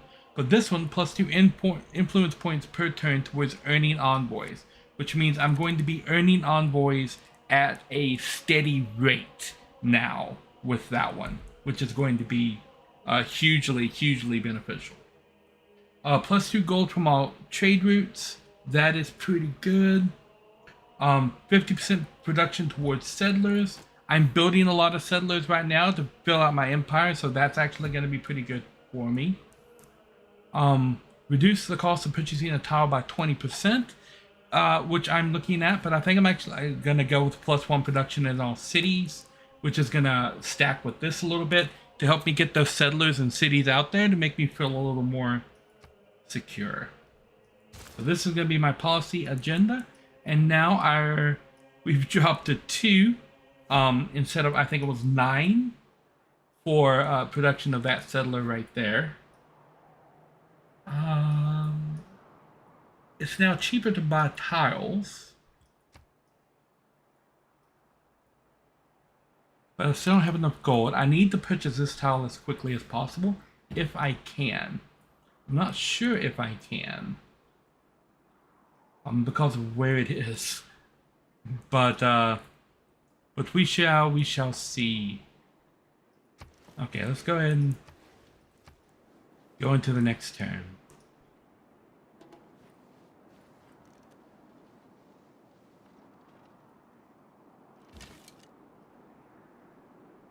Okay, we're going to send an envoy to Hunza. I'm going to be taking over Hunza. We got 2 turns for Himiko to actually get into March out there. This archer is going out there. That settler is now at their settle point. You can fortify until you are healed. You can go ahead and spread our religion into Istanbul, not Constantinople. Get over there, because he didn't quite get the job done. Okay, and then here. Let's take a look at where we are at. We are in a good place when it comes to growth of this city. That's lovely.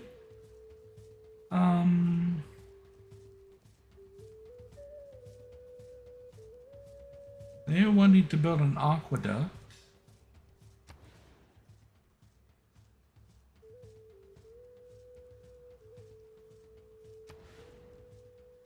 But I think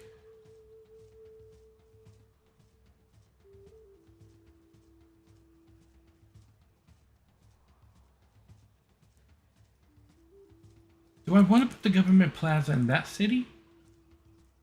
I think I might actually want to put it in this one. Government plaza is a special district. You're only allowed to build one of these districts per game. And it's to kind of commemorate your government. You get a special governor title when you build this district. It adds +8 loyalty to the city. And it boosts all the adjacency bonuses nearby. Getting a holy site here would be good, but actually first, I said I want to go ahead and purchase the tile up here.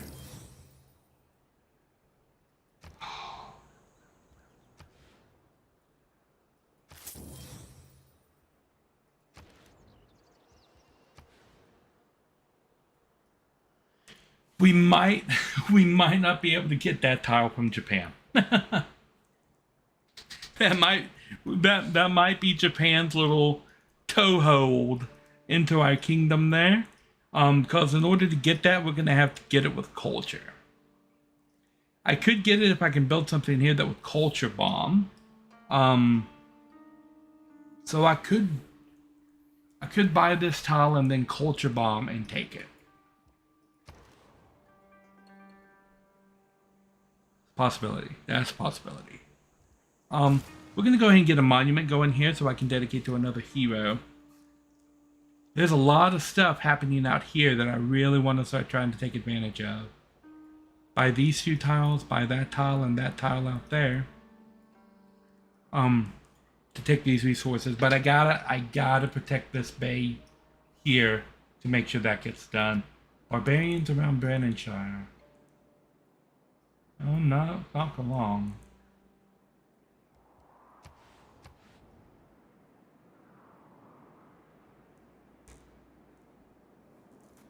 Okay. What can we purchase with faith?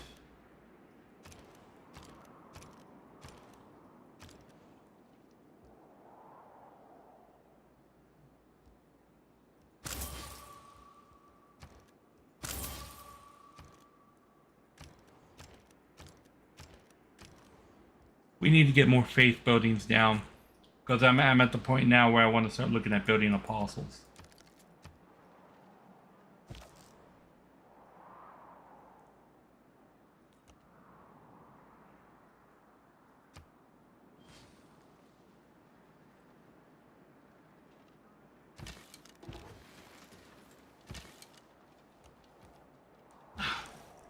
Hate when it does that.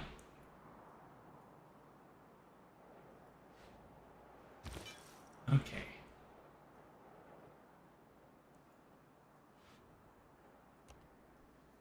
You go over here.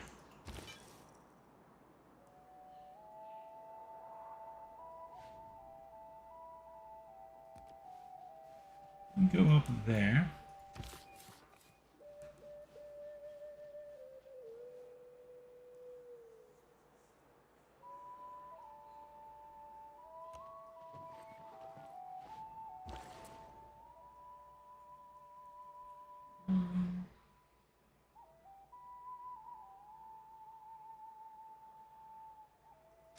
I think we're gonna send this guy now to Hunza, cause with Himiko up there and Nasi, and look at that. That gave us who's this missionary? Oh yeah, Constantinople. Okay, now Constantinople's been converted. Lovely. We are now Suizan of Hunza, which is awesome, and Himiko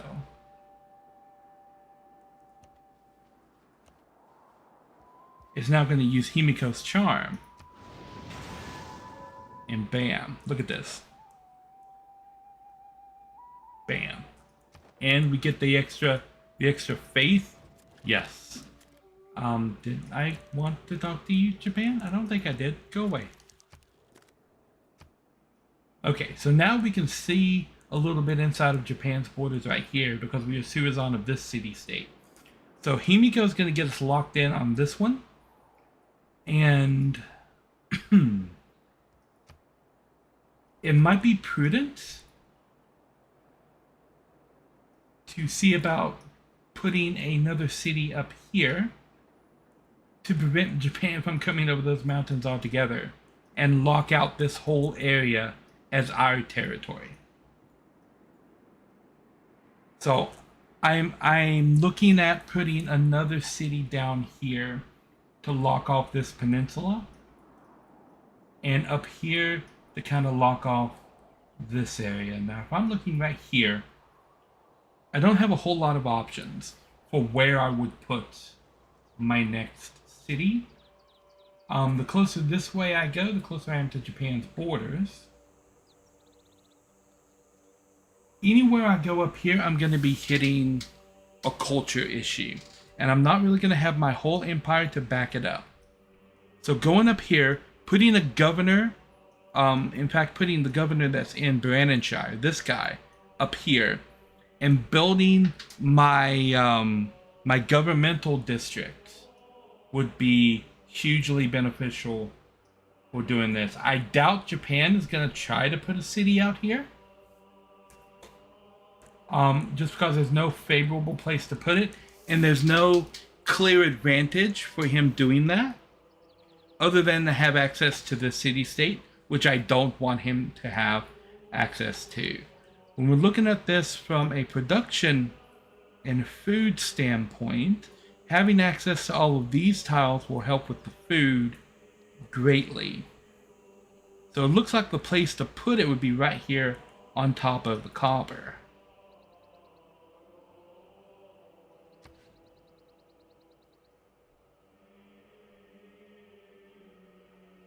Ideally right there, but I'd want it next to a water source.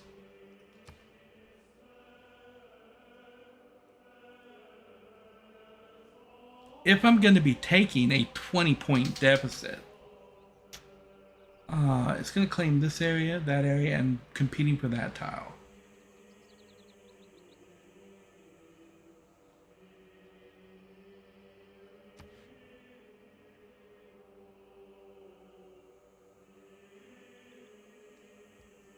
Okay. So I'm thinking about putting a city right there to keep Japan from pushing anywhere over here.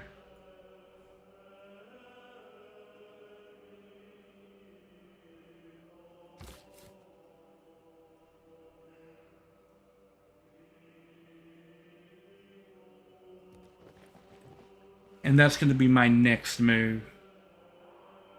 Because nobody's coming from the sea yet.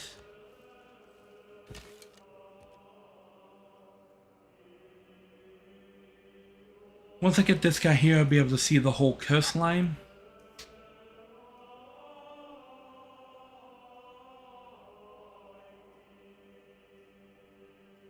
And if I'm looking down here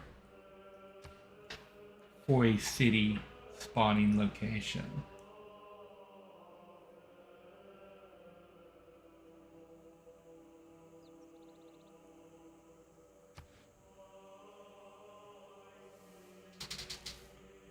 I think this right here might be a good one.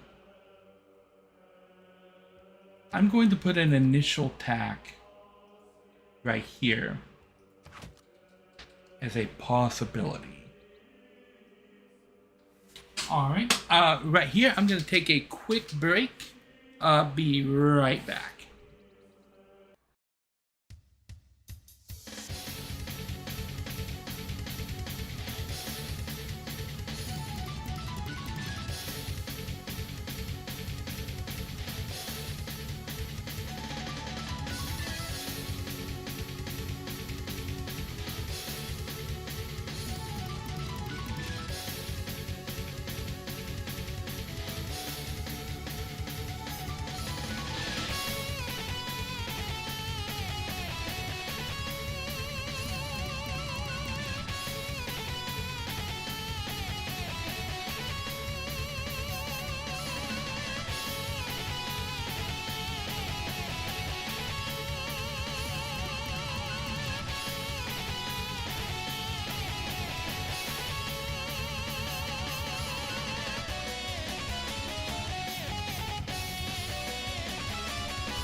Alrighty, I'm back.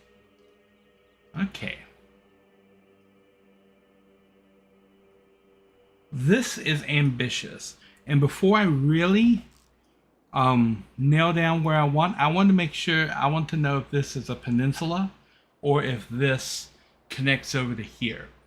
If it connects, I will be good with putting a city right there. But if it's a peninsula, I may want to look at putting that city a little bit closer so that I can get a second city on the very edge of the peninsula.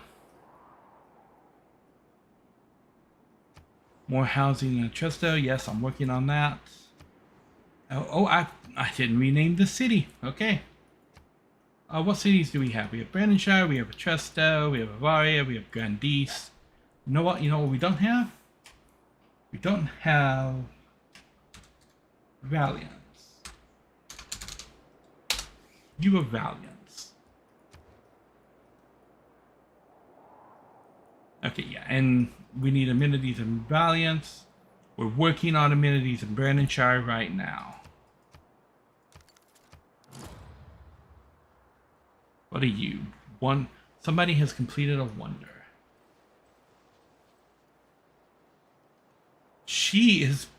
That's gonna piss off Japan.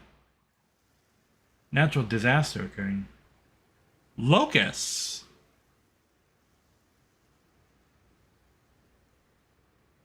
Oh, it's a drought. Oh, it's a drought.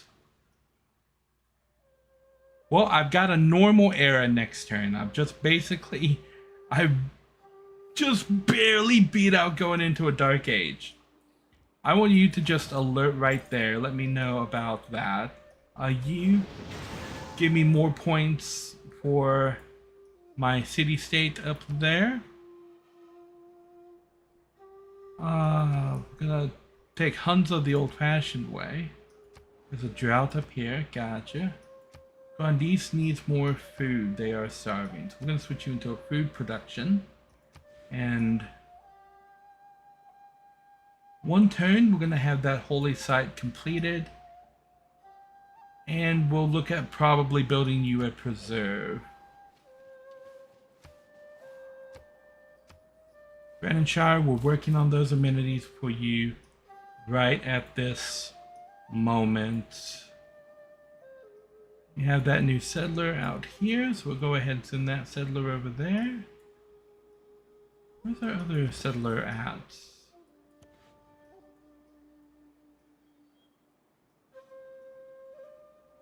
Where'd he go? We already had a settler out here somewhere.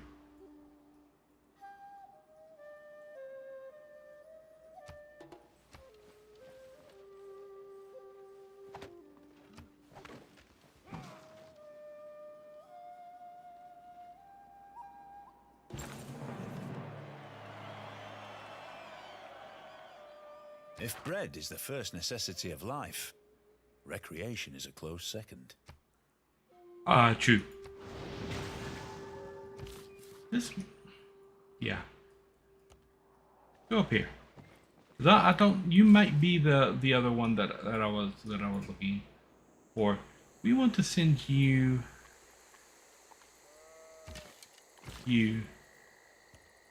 right here. Build a jade mine. It's gonna help with that amenity. Choose production. An entertainment complex.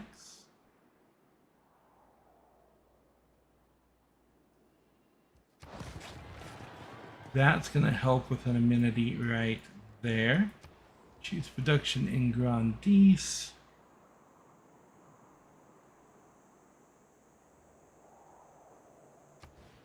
An aqueduct right here. Aqueducts help prevent food loss during drought, apparently, which I just learned because I read it off of that tag. This missionary is going to go up and around the corner right here.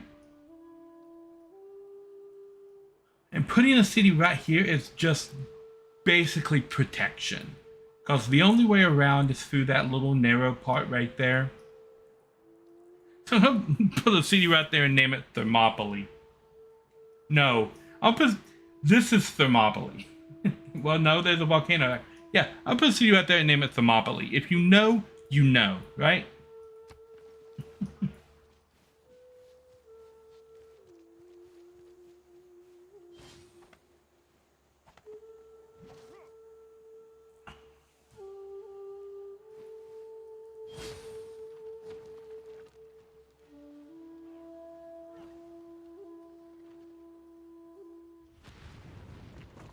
A volcano is erupting. Oh, it's the one down there that I'm planning to build a city near. Okay, we have a volcano eruption happening right here. That's lovely. Volcano de Colima. Volcan de Colima. Okay. Unit needs orders. This builder. Okay, you're going to go over here and build a monastery. That's going to help us with amenities here. Welcome rainfall. Okay, it's raining up there, so the drought's over. But there's a volcano erupting down here, so that could probably be better. Am I going to hit back-to-back golden ages? Probably not. Himiko, why did you move over here? You're bothering me, girl. You're bothering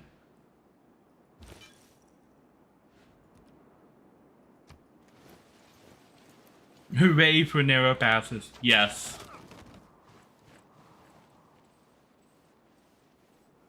Japan cannot get to me anywhere along here because that mountain range completely protects me from them. All out of iron. Then he turns up the heat to forge some of us into steel. Okay, that's nice. We're gonna put a monastery here, 2 faith and 1 housing, which is huge. Spread our religion over here.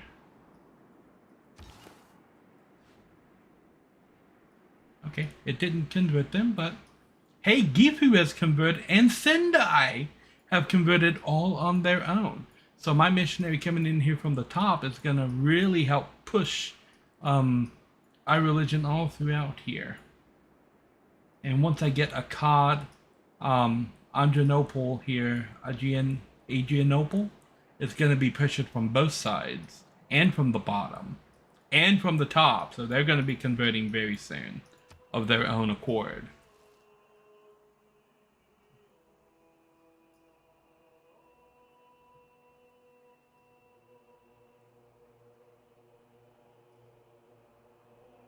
So I've plotted out areas to take me to 11 cities, possibly 12, depending on what this area down here actually looks like. Unit needs orders. Just kind of alert will be right there. We've discovered a new hero. That's lovely.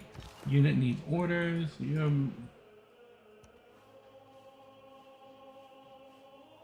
Oh, look, Tokyo. They started right here. And there's... Okay, so there's only this one path through this area.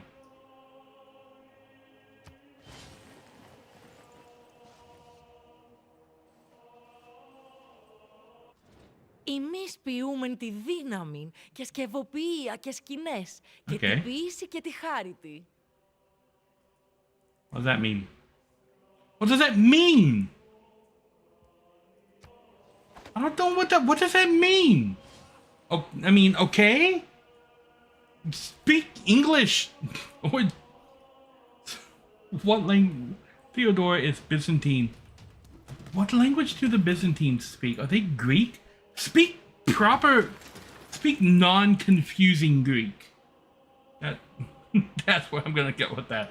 Speak non-confusing Greek, please. Non-confusing Greek. Okay. Now we are cranking out these settlers. We got 2 settlers walking at the same time and are 5 turns away from the next settler coming over here to help claim this coastline. Coastline.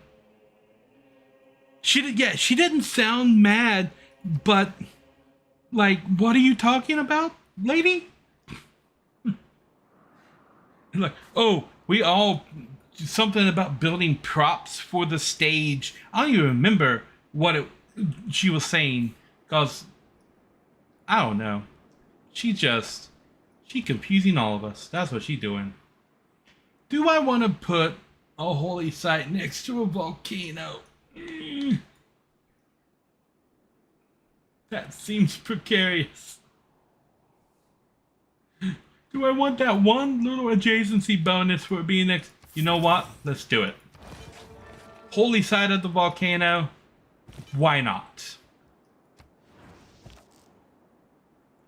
Oh my gosh. We got barbarians all over the place. There's iron right here. I really want that.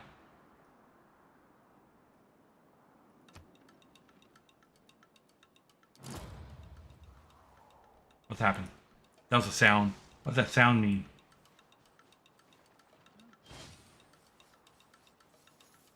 Oh, did he buy the city-state?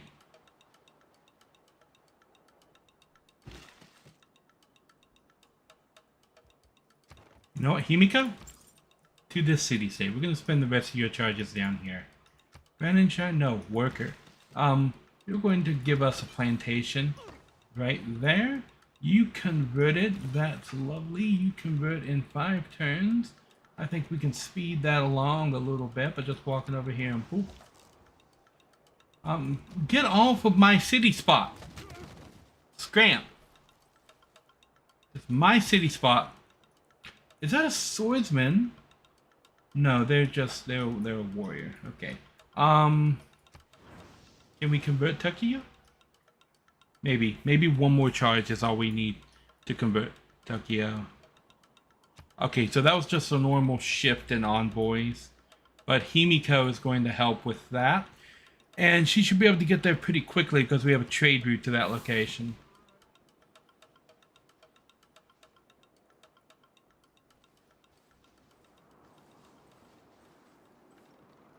Japan has a settler right here, so they're looking to expand. This settler is going to make sure that they don't do it over here. The city is the advisor is recommending that I found a city right there. Tokyo has converted. That is lovely. Okay, you are going to walk on up here and tell me what you see. Are there any other Japanese cities that I need to worry about? We're going to take this guy out. And you advance towards that spot. Great. You advance towards this spot. That is great.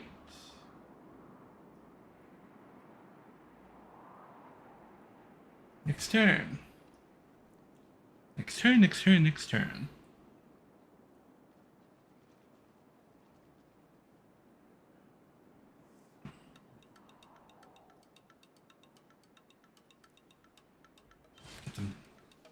Some stick music.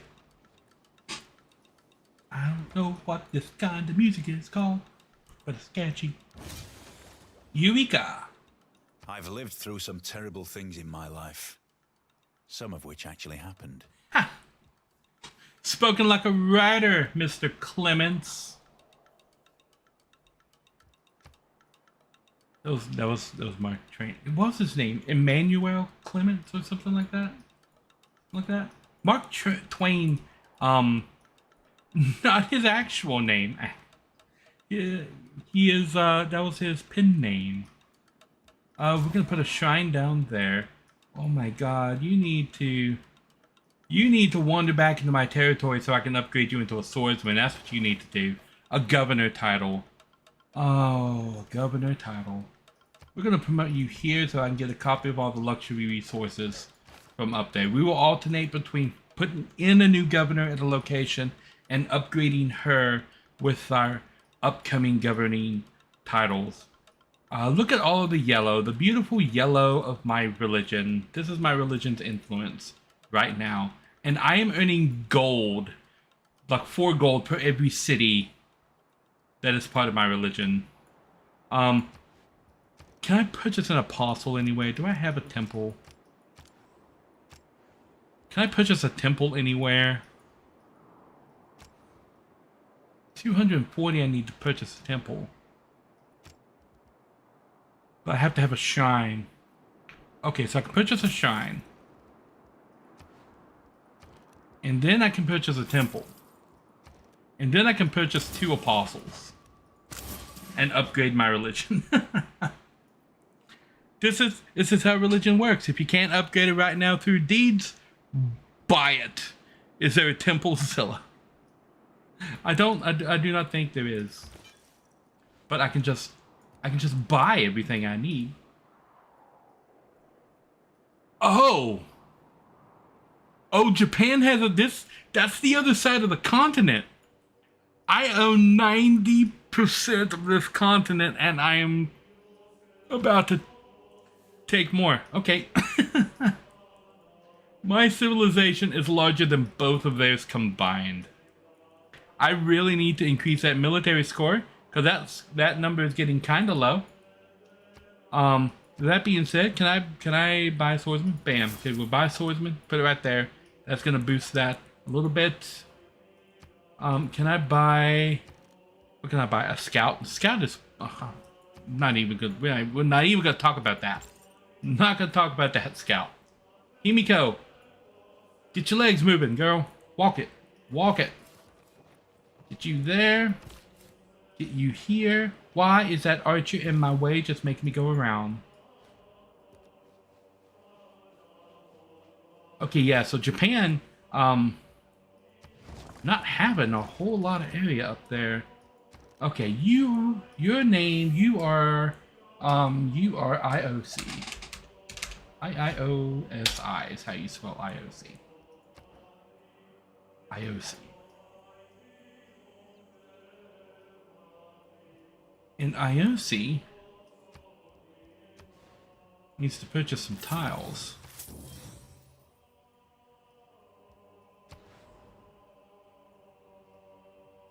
We need to make sure that IOC gets as close to this corner over here of owning the coastline as they can.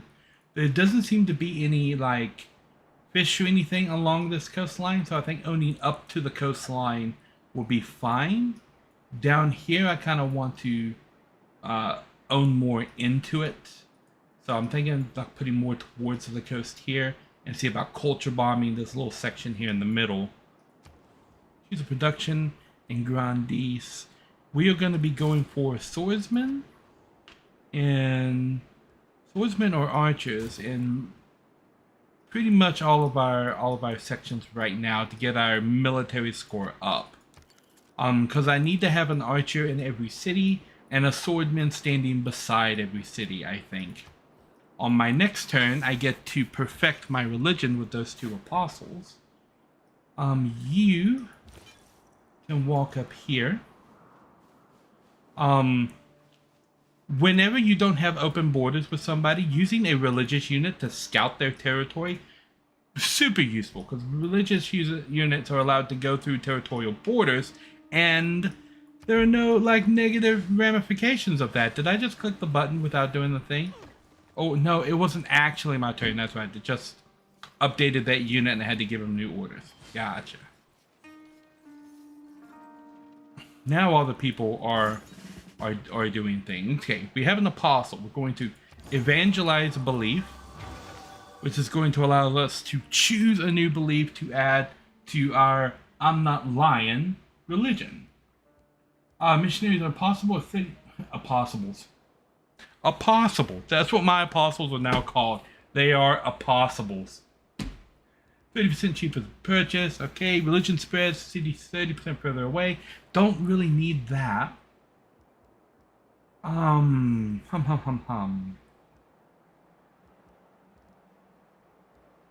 Tithe.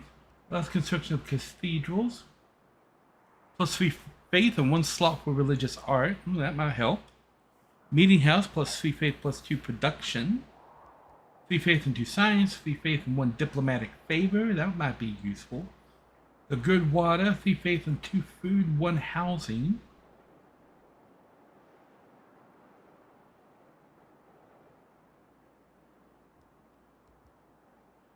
Dar-e-Mer. 3 faith and 1 additional faith per each era since constructed or last repaired.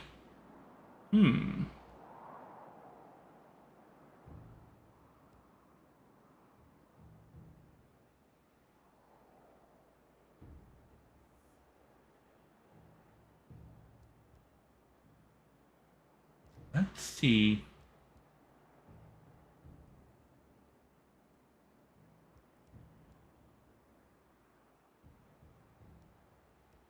I think we're gonna go with the good water. Okay, and then we can evangelize belief again and add a final belief. We're allowed to have 4 beliefs to our. Okay, religious spread from Magician City Picture is 25% stronger. 50 once printing is research. Religion spreads further away.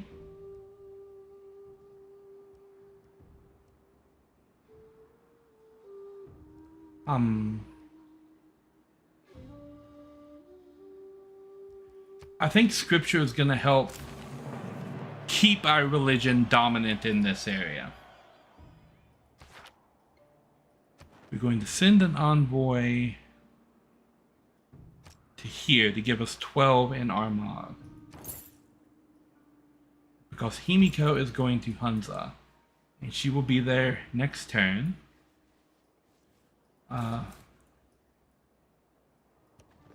We're going to get our city founded up here in 2 turns.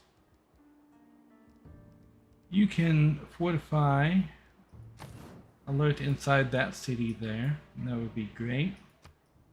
Next turn.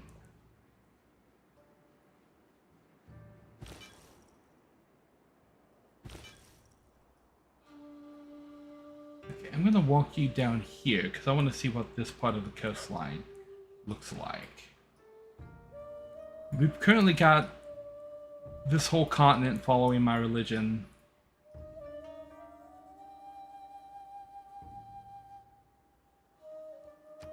Okay, where am I looking?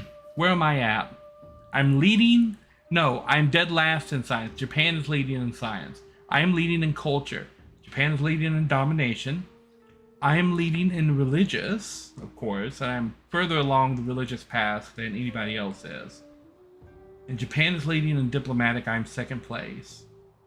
I'm 3rd place in domination. Last place in science. I'm not focusing on science, to be fair. But culture and religious.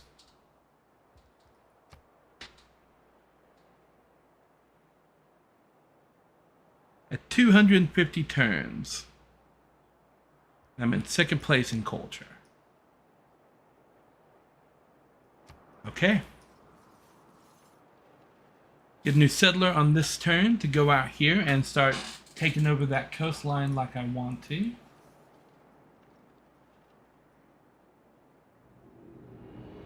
The world enters the medieval era. I am in a normal. All right.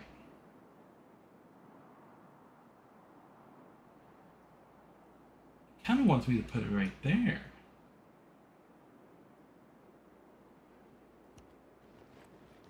We're gonna walk out here and make a more in-depth decision. We'll take it there. I'm gonna start using Himiko's power to give me better control over Hunza. We're gonna be able to make a dedication. Exodus of the Exodus. Words are hard. Exodus of the Evangelist is not going to give me a pretty good thing this time, but 1 era score each time I construct a specialty district. I'm probably going to be constructing a lot of those during this era, provided I am able to maintain peace. So in 1 turn, I'll be able to found that city up there.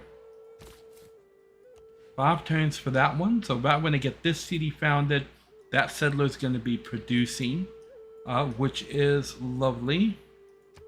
My friendship with Theodora has expired, so I can do friendship. Okay, and then Japan looks like they're coming around. Okay, so neither of them are going to be able to declare war on me for another 30 turns, which is basically the whole era.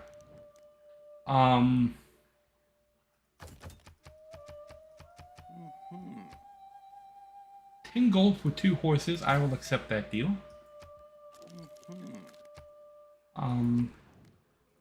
I'm not using horses at all. What'd you give me for 10 horses? Okay.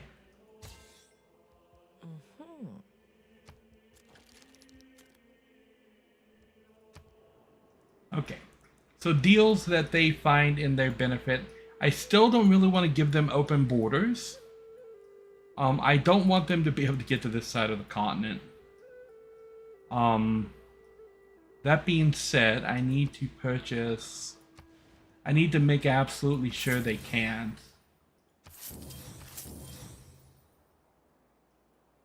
And so now she has no access to this side of the continent. Without going through me or sailing around, which I guess she could do. Once I own the coastline over here, that won't be an issue anymore either, and my lands will be pretty much protected. So I want to make sure that I close this connection between these two guys here by that tile, and that should get that closed off. Once I get a city established here, it's going to close off this whole area.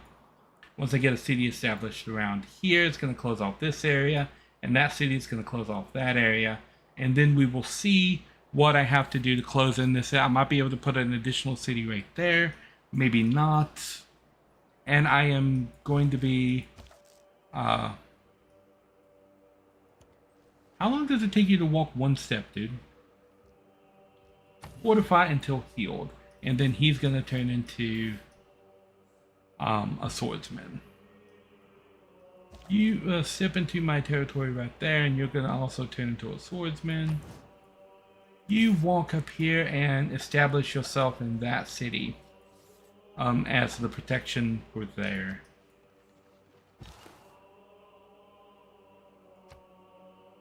Okay, we have plans for the Isles of Minerva. Locked in the medieval era. Unlocked in the medieval era, allows you to construct the Gilded Vault building, a powerful replacement of the bank. Okay. So our next governor is going to be to improve the Isles of Minerva. A unit needs orders. Come down here. I need to take a look at what the bottom of this place looks like. It looks like there's a tile right there in between all of these mountains. It is accessible. You have to go through here to get there. Okay. That's what I was afraid of Japan doing right there. Is extending over and taking a tile over here. So I'm definitely going to have to build something right here to culture bomb that. I'm going to be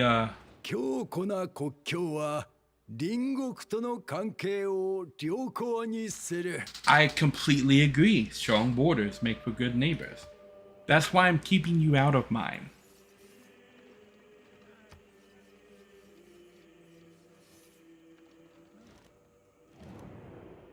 Welcome to the World Congress. Okay. Another new thing. Okay, now there's a Congress. It takes different amounts for voting. Right now, it takes 4 diplomatic favor to cast a vote. The chosen player generates 100% more grievances, and other players generate 100% more grievances towards this player. Okay. The chosen player generates 50% fewer grievances, and other players 50% fewer grievances towards this player. Okay. I'm going to put my vote here for me. Duplicates of the chosen luxury resource grant amenities. Chosen luxury resource grants no amenities. We're going to pick Jade, because I know it recurs throughout my empire. And we're just going to kind of split our votes, I think, between the two. Neither one of these are too much of a thing, so I'll just put 24 votes on each one.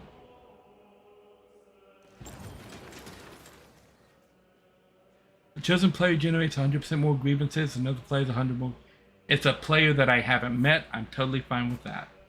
The chosen luxury resource grants no amenities, spices. I mean, I think this kind of affects me a little bit, but probably not all that much. We've discovered Maui, okay. Choose production in a city.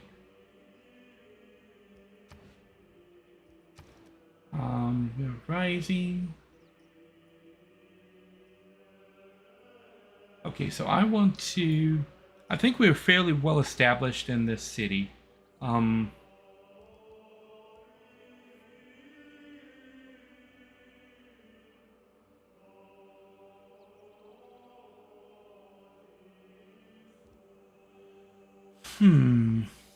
gonna get a swordsman building here.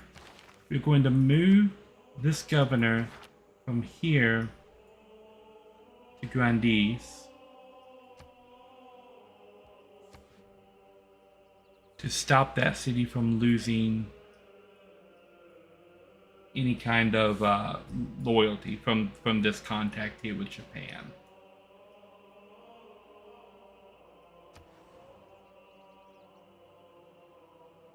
Okay, I fixed that.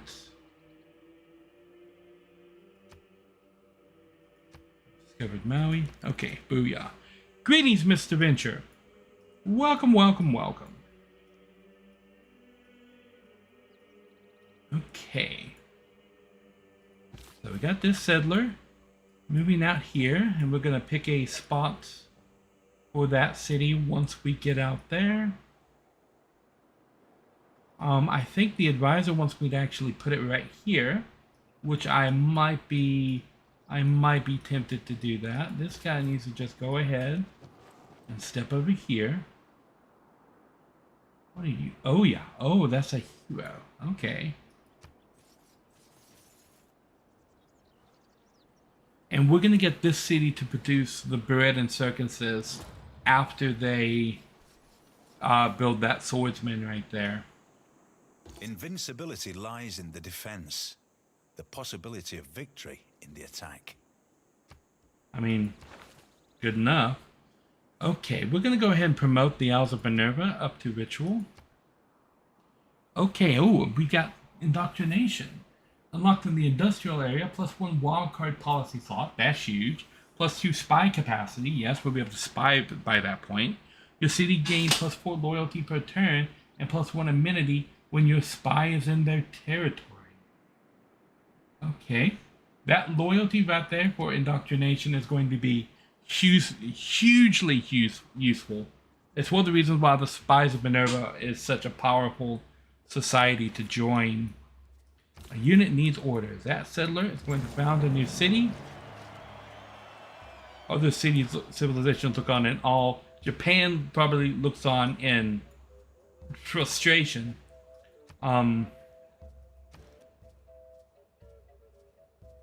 Loyalty per turn is falling. We're going to assign a governor here. We assign you up to this city.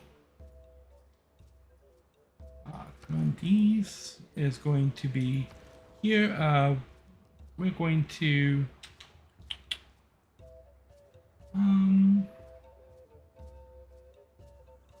more amenities.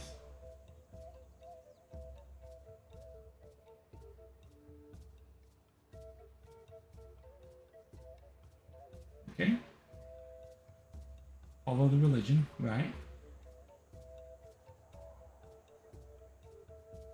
Cultural alliance, okay. Well, the governor here is going to help a lot. Putting a governmental plaza here will also help a lot. This seems like a good place to get that going.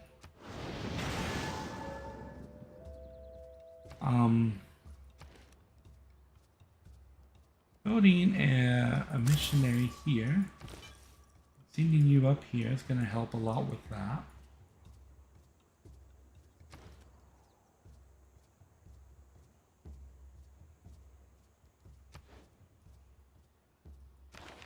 Governor is not idle. Governor is perfectly fine.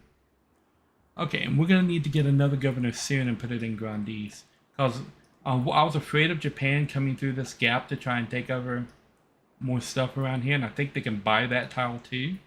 So I want to go ahead and make sure that I prevent them from doing that by purchasing this tile. And then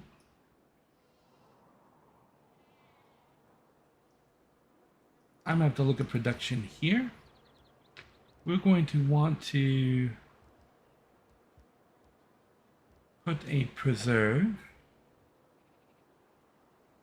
Neutral tiles. Do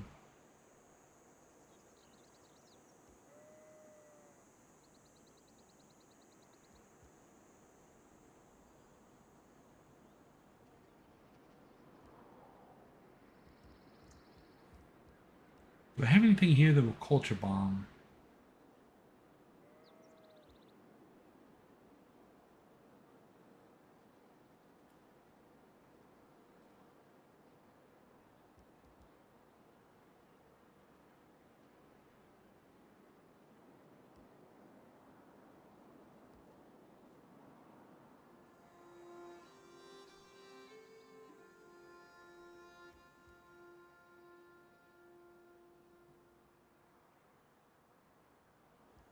I don't think I do.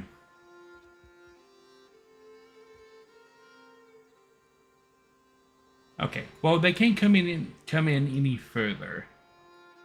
But I might just have to deal with that. Eventually, all of my borders are going to be touching them.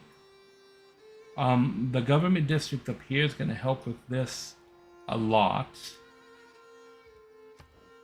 And just getting a governor appointed there, which I need to get another governor, is going to help with that. And then they're going to be hard pressed to put any pressure on my capital right off the bat. So I've got that settler and that settler building, and I want at least 2 more.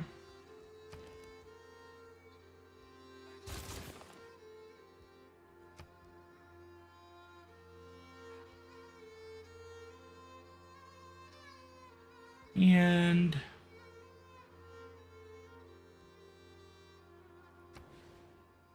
after that, we'll look at laying down an entertainment complex.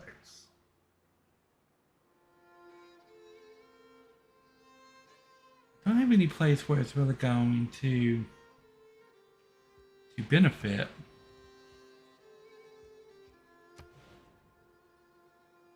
We do have adjacency bonuses here for a theater square, though. But I think I'm actually going to want to get a bunch of archers in place to put throughout the empire.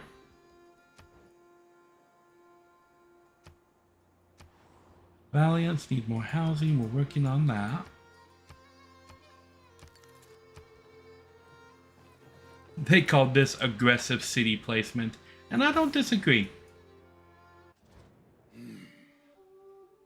Apologies. I will look elsewhere in the future. There's really no other place to settle near you. I've completely boxed you in.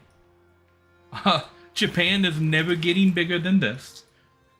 I have completely box Japan into the corner over here, which I'm fine with, right? I'm fine with owning all of this land and still planning to build 4 more cities when they have to look across the ocean and fight with other people for the same thing.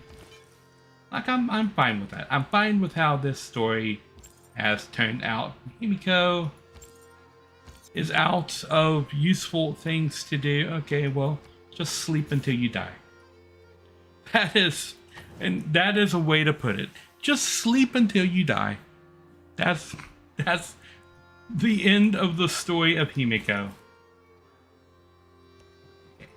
That settler's wandering over there aimlessly.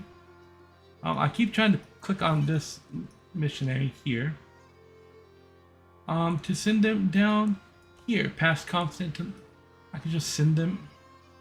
Where are they going? I don't even know. I don't even know. Grandes.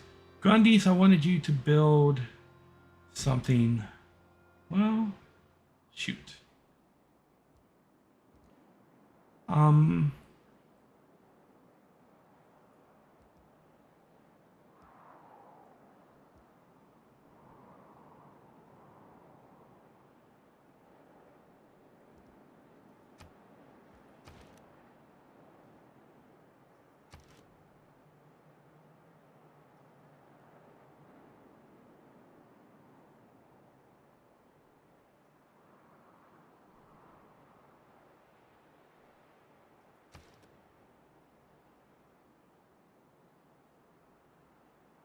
Okay.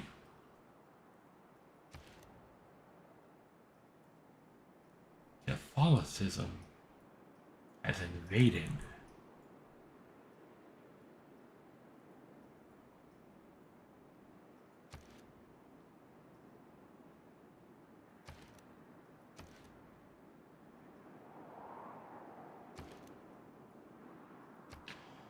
Okay.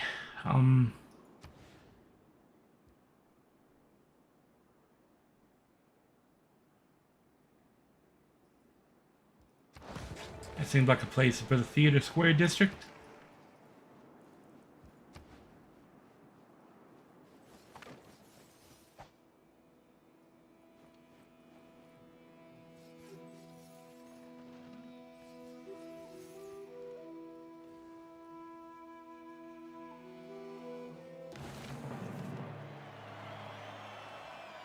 The Aztec discovered machinery. The whole world is one big machine.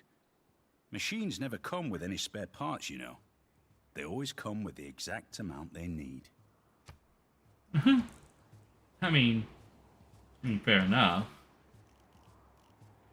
Okay, we got machinery. What are we looking at now? Gunpowder. Definitely gunpowder. Choose production. For Valiance. Now, Valiance isn't really...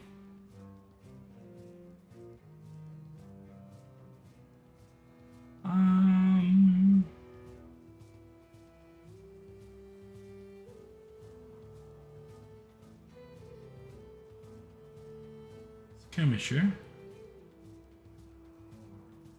I need to start doing things for... Okay.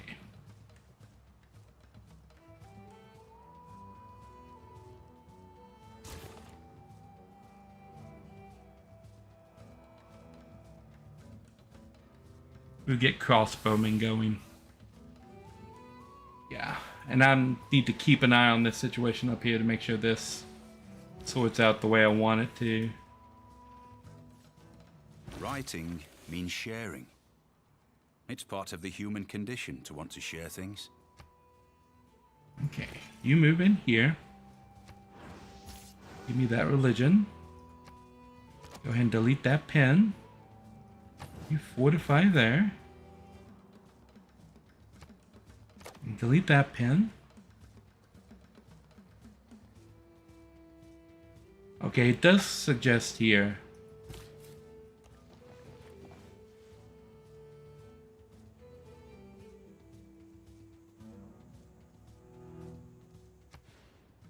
Purchase this tile and that tile.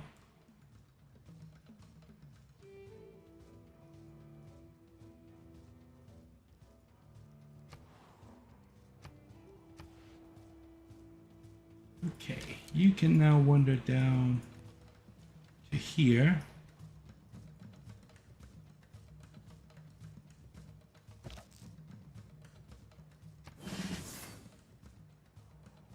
Upgrade you.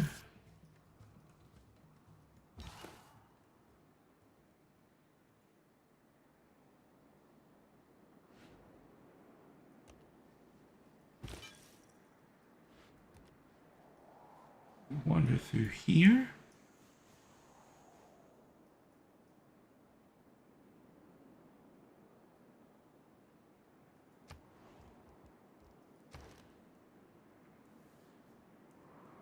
Wavering loyalty.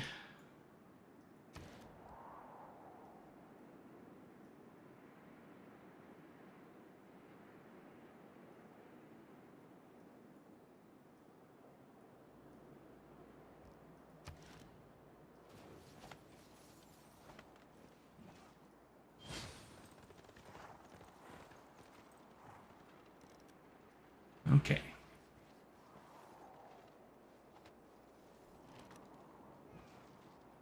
I think we're gonna want to put out the rest of these cities here. A man on a horse is spiritually as well as physically bigger than a man on foot. Okay, unit needs orders. New one, we're going right out here. And we're gonna found this city here. Let's go ahead and spread the religion again there. Make sure it's super, super strong. There's really nothing else on this side of the continent pushing religion.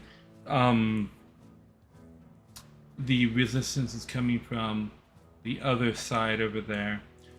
When that government tile completes, that's gonna boost loyalty in this city up pretty high. I'll go ahead and buy a builder here. I'm gonna buy this tile, and I want to chop that tile to get that going.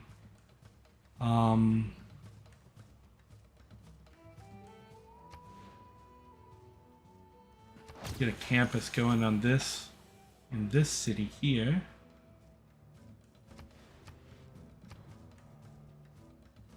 We want to rename this guy. You're going to be Grier.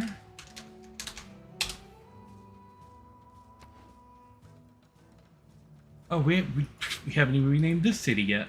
Okay. Oh, what would be a good name that would fit this particular city, considering the situation that it's in? I know. Remark. You're a remark. Okay. You're walking over here.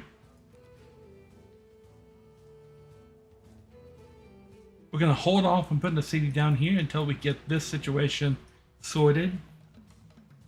This builder is going right here to chop because I need that to predate this city falling into chaos. And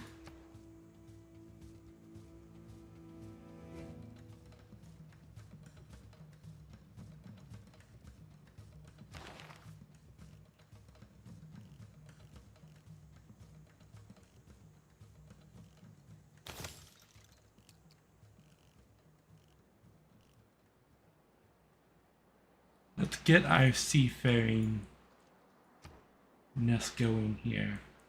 An envoy for naval tradition.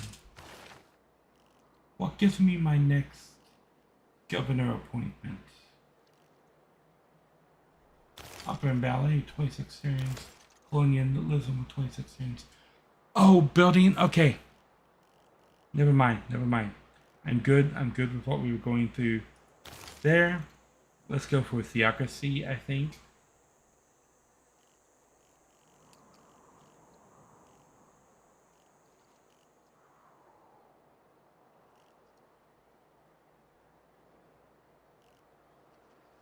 Yeah. Let's boost for Reformed Church to get us into a theocracy. That builder can go here. And once we get that established, that's going to give us a governor that we can put here, which is going to lock that off from losing. Vessels large may venture more, but little boats should keep near shore. I mean, that's fair.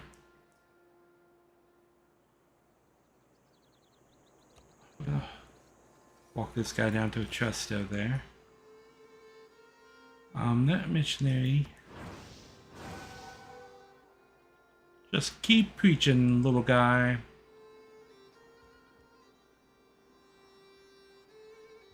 Okay.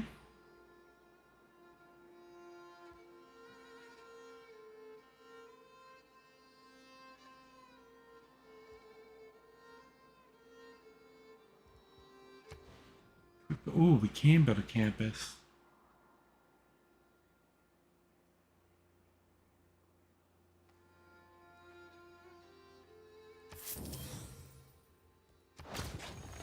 The campus there. Where needs more housing? Okay, we will be working on that.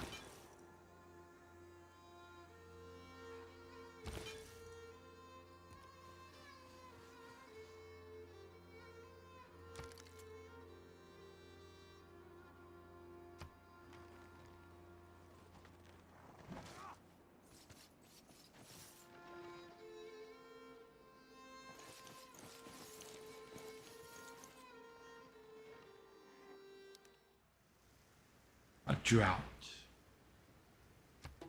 Yeah, that land has actually been in drought several times. We can remove that marker because we've already got our city there. Wander out to here. One of these spots. I think that spot is still going to be the best bet for putting the city there.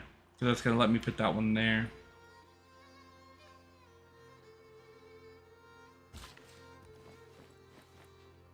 Get over there. Oh. They're disloyal.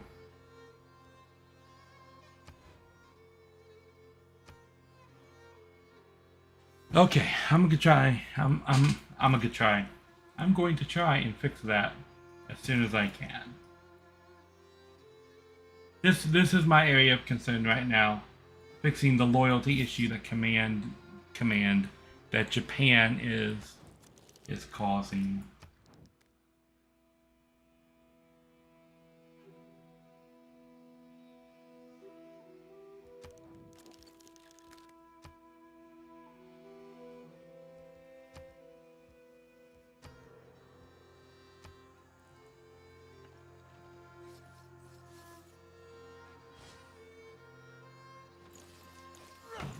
Rebellion is bad, because if rebellion happens, it means this city is basically going to become barbarian. Okay. We're going to delete you and just let you alert. There. Yeah, walk down here. Choose production in this city now.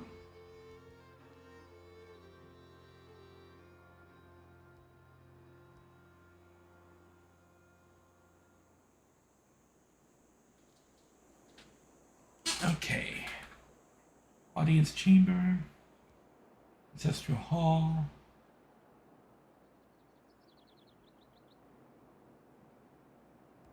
Lord's throne. Audience chamber.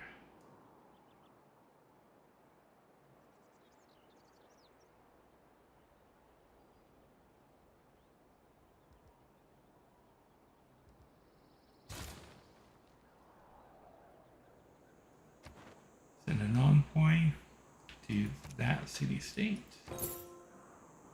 Sinbad, okay. The government title. I think we want Magnus.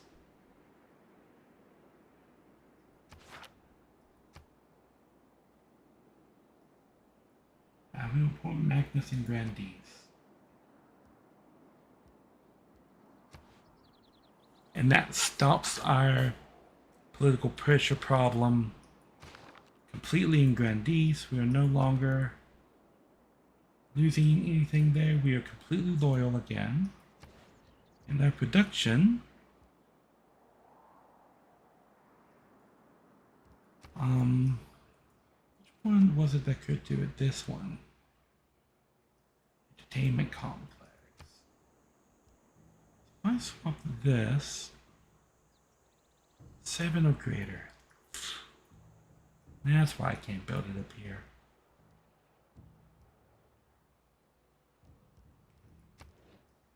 Okay.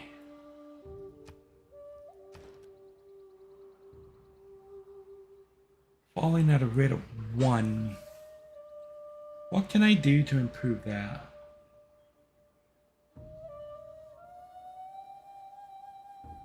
Increase the amenities in the city.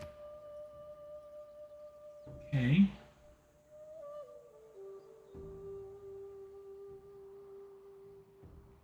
They are following my religion.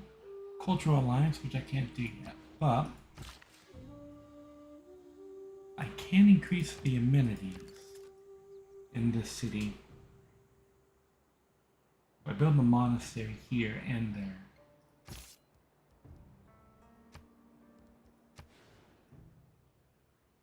So, buy that tile.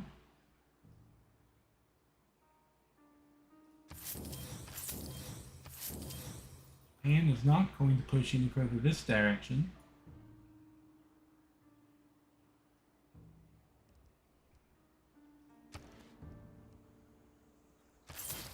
Purchase builder here.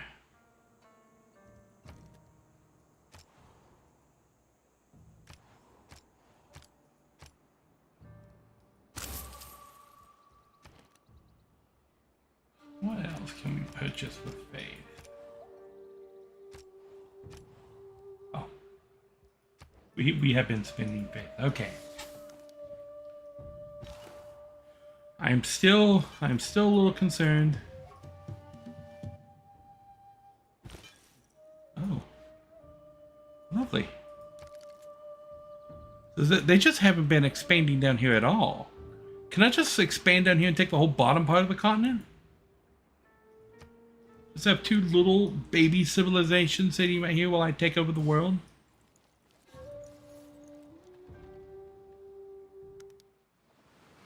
Oh no, there's a flood. I knew it was going to flood. The 1,000-year flood? No. No. It's all papers and forms. The entire civil service is like a fortress made of papers, forms, and red tape. Well, yeah. What if I until? Repeat route. Yeah, repeat the route to Hansa, cause that's a bunch of gold. We're going to build.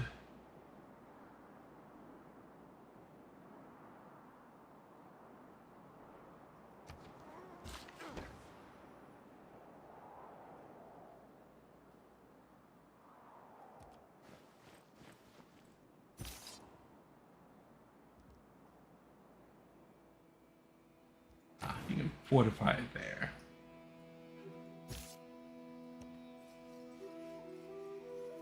I wasn't expecting her to have gone all down through here, but apparently she hasn't.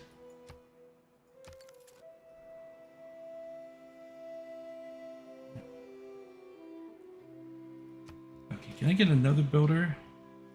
Yes.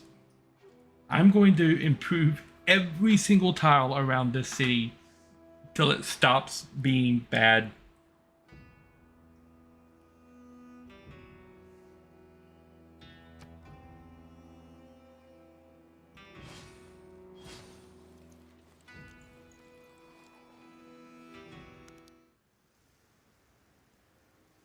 Oh, the drought again. Okay. You go here. You go there. You are going here. Choose production in Grandis. Build a granary because they were complaining about housing, right? Avaria needs more housing. Oh, okay. Well, I have been cranking out settlers instead of like improving that city.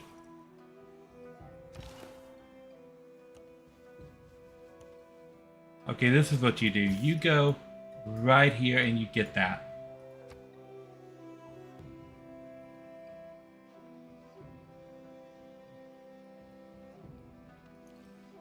What is Japan doing with all of this army? There is nothing but a plank between a sailor and eternity. This is true. Sometimes several planks, but this is true. We're going to get caught up on technology a little bit over here. We're going to build an improvement of a mine there. We're going to build a quarry here. You are going to wander all the way down here and help me found the city.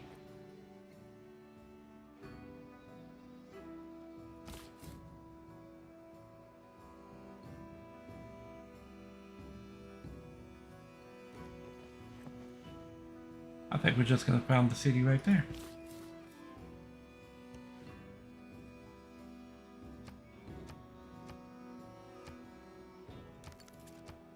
Next turn. Okay.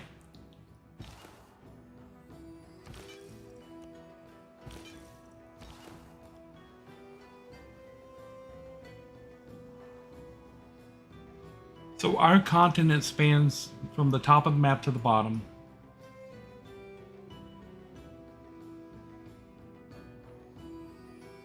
Could I literally span the entire continent from top to bottom? Man, if I get cities all over this continent and then I go to war with these people, I will just erase them from the entire continent.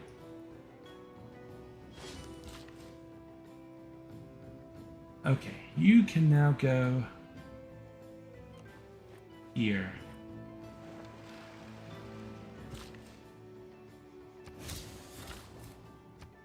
Go to mine there. Found the city here. Which cities do we not have names for? These three archives are okay. What to call you? You are Academy Town, if I can spell correctly.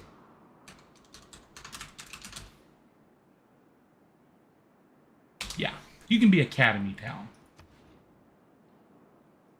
A little far away from the cities you're canonically supposed to be next to. So now I can take a look at this and see that there is one spot right there that I technically need to put a city in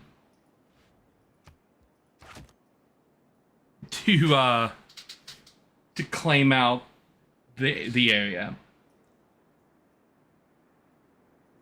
Choose reduction in Academy Town.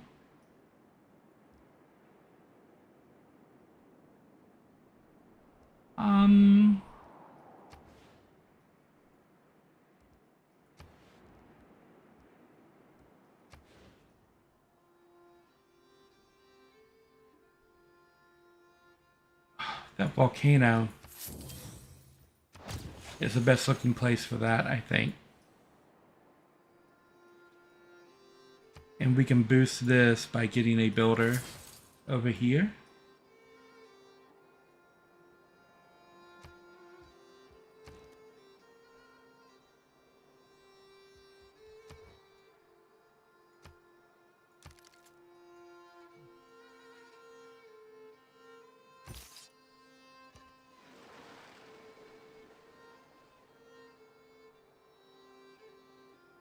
Okay, so the barbarians are in fact down here. Let these guys.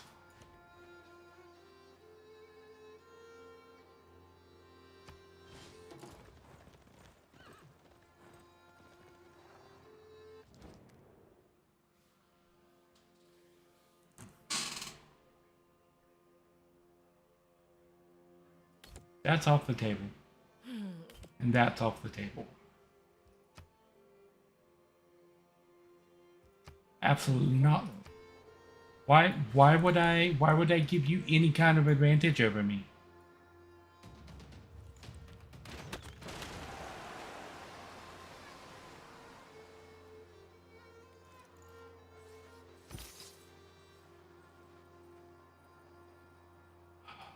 Barbarians, man. And all I ask is a tall ship.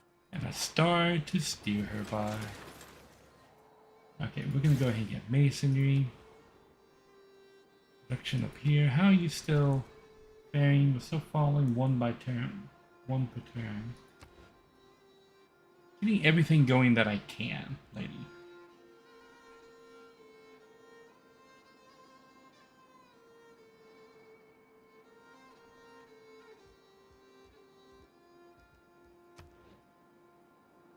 Okay. That amphitheater building there. Tresto.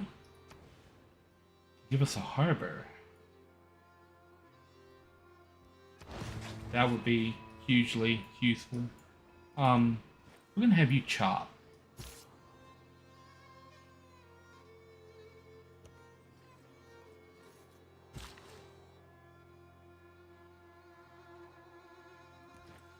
Here. I'm gonna go there.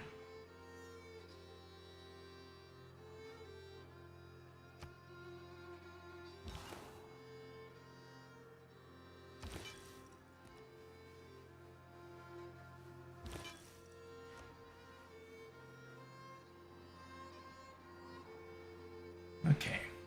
So the only things left are you are actually going to go back up there. You are going to go over here. And we're going to find out what the bottom of this place looks like.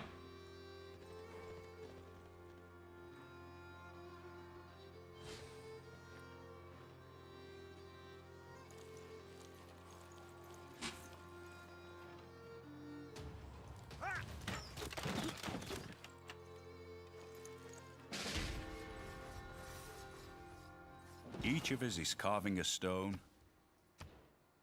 Okay.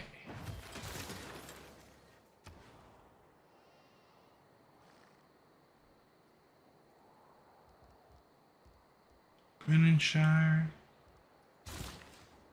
Crossbowman going. Get that chopping. Quarry going there.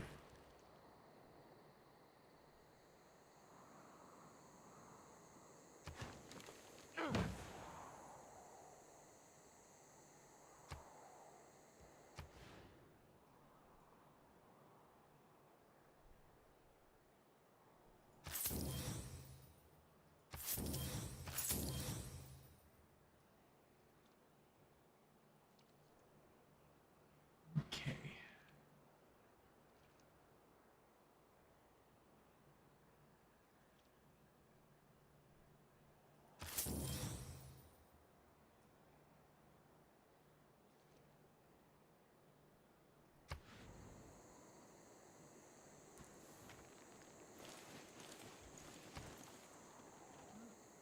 What can we purchase around? Money, if it does not bring you happiness, will at least help you be miserable in comfort. I mean, this is true.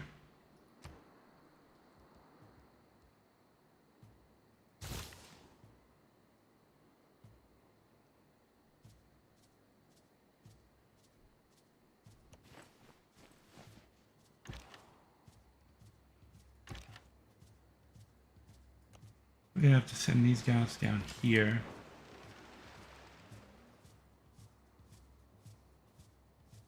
Use production. Give me another crossbowman coming out. Use production. Give me a crossbowman coming out. That crossbowman. Send you down here. Unit needs orders.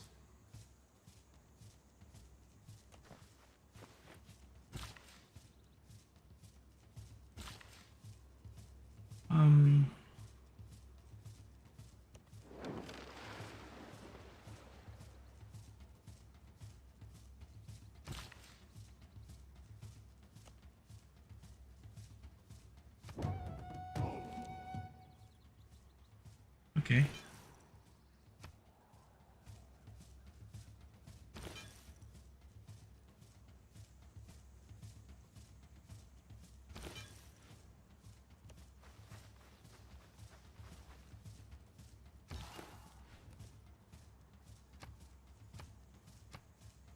So there are two tribal villages still down here. One over here, and one down here that I'm going to mark with my missionaries.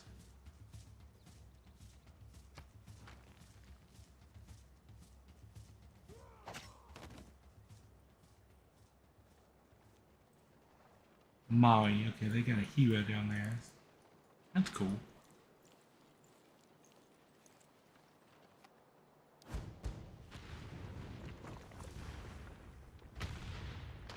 Really?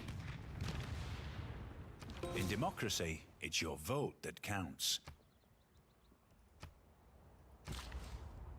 Unit that needs orders.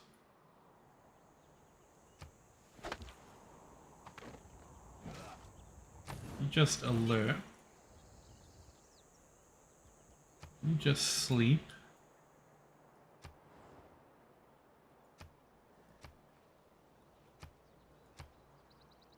Okay, we got that working.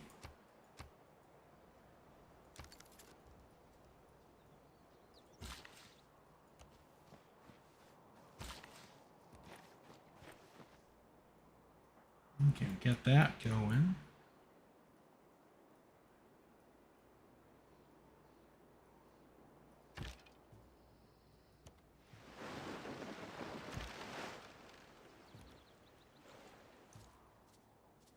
those guys walking.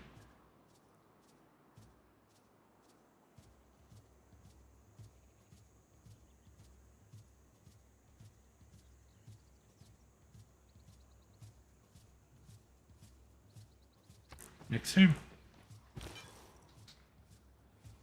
Okay, we know what that looks like now. So we'll just get this guy situated right there. So I can keep an eye on both of those camps as we sweep through here and wipe out the barbarians entirely from that area. And that guy will settle right there and fill in our land up here. And then I will put scouts around through here and start taking a look at settling out that area down below. But this is going to be a fight with Theodora over control for like loyalty. So I want to make sure that we are absolutely solid before we step out down there. Buttress will allow me to build a dam, which would be useful for power. Apprenticeship is going to give us the industrial zone.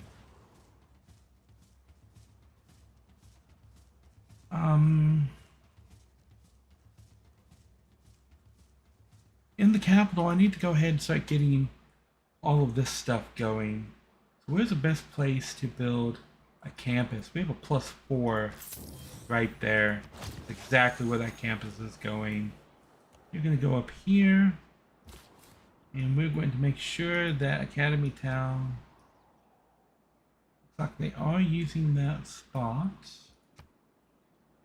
If I purchase this spot, we will switch to using that spot.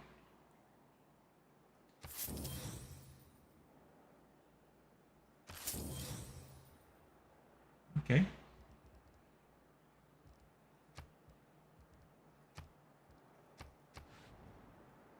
You go here.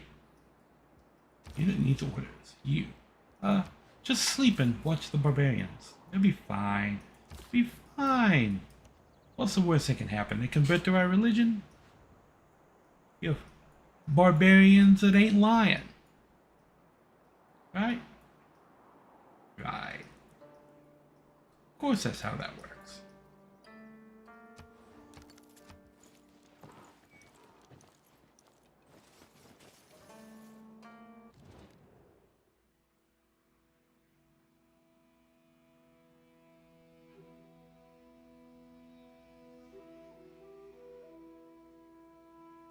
So you want me to give up a luxury resource, the epic of my hero, in exchange for the epic of your hero. My hero's greater. And 30 diplomacy. That's off the table, that's off the table, and that's off the table. This is off the table.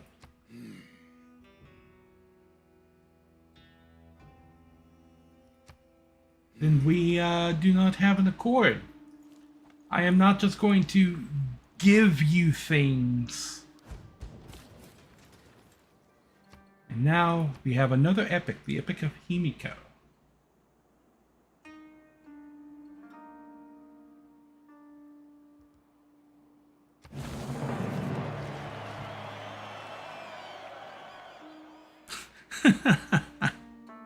We'll be fine, say the citizens. All mountains smoke a little, right? Right, we'll be fine.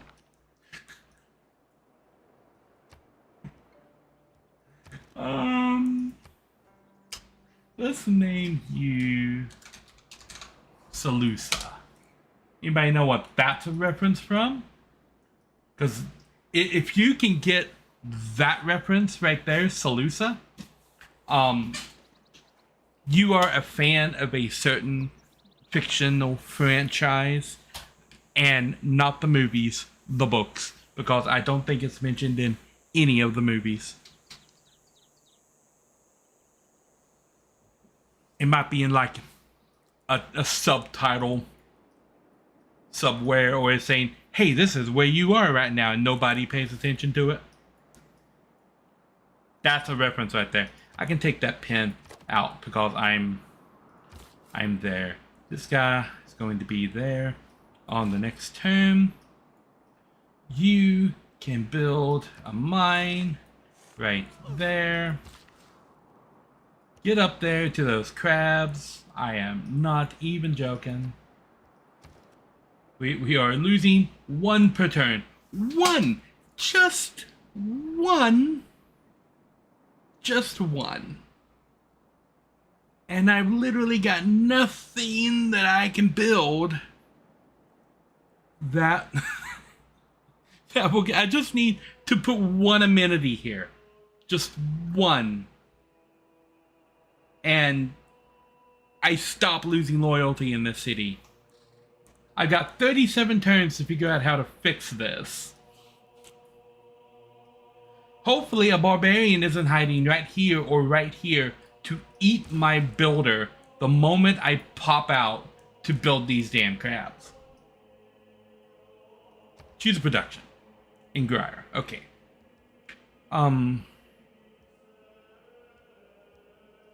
Granary, because they're complaining about food and or housing. A harbor seems like a great thing. We'll build a harbor district there. Send an envoy to Susan because I need them to get to like 10. My missionary, the barbarians killed my missionary. Oh, you just wait. I need 125 gold. I keep spending my gold on other things. You just wait. I have crossbowmen coming. You need to be a swordsman so you don't fall too far behind. And in fact, you can just go over to IOC right here and settle in there. I don't remember where that guy is going. Where are you going, guy? He's going somewhere. He's on a mission. I'm sure I'll figure it out when he stops walking.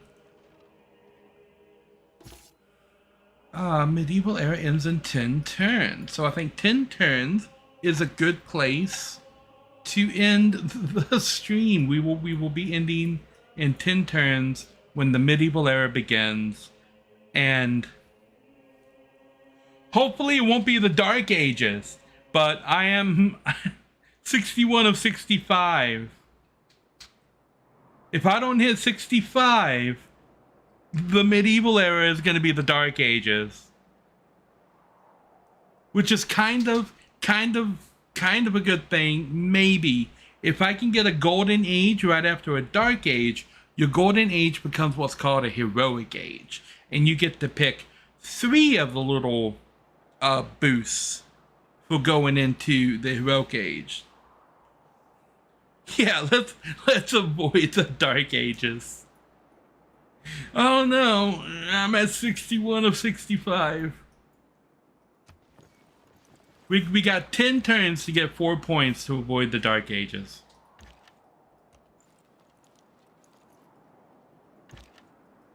I found the barbarians.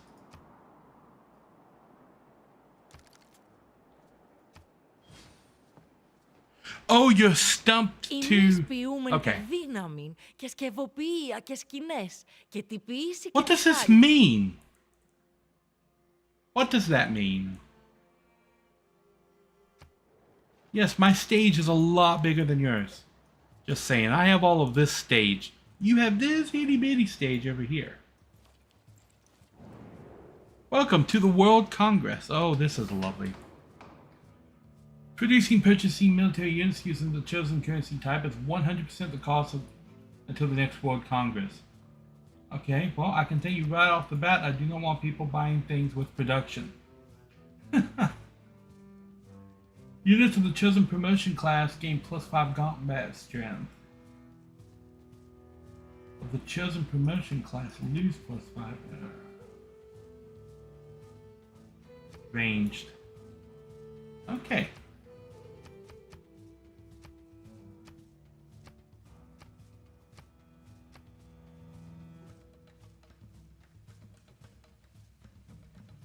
Not much more I can do with that. Neither of those things really apply to me. Oh look, there's a flood.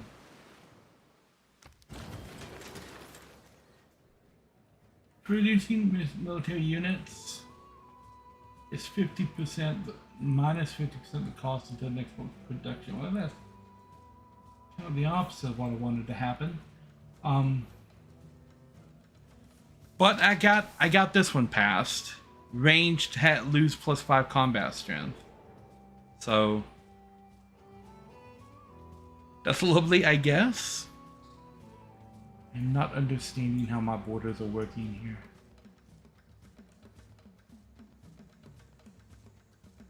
Go this guy first. Found a city. Delete the tag. We're gonna go here, and you are going to be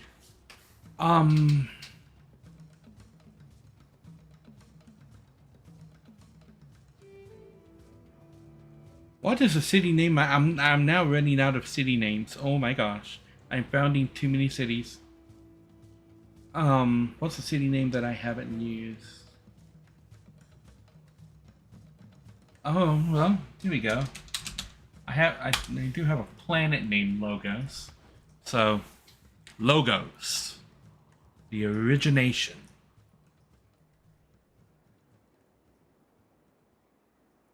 Friendship has expired.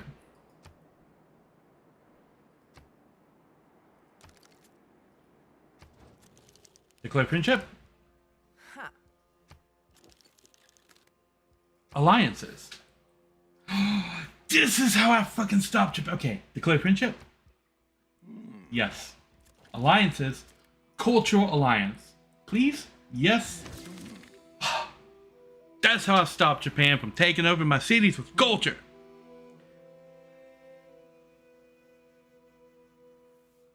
Salusa. Oh yeah, oh, you're stumped about Salusa. Ah, it's a Dune reference. There is a planet after the Emperor Shattakar gets dethroned by Paul. He is exiled from the planet that he's on to a different planet called Salusa Secundus. Yep, that's what it is. It's a Dune reference.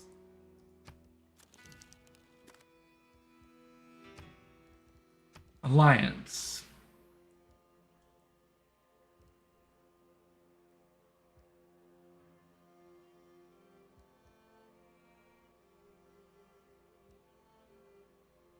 I have to give her a trade route for any of those to be beneficial.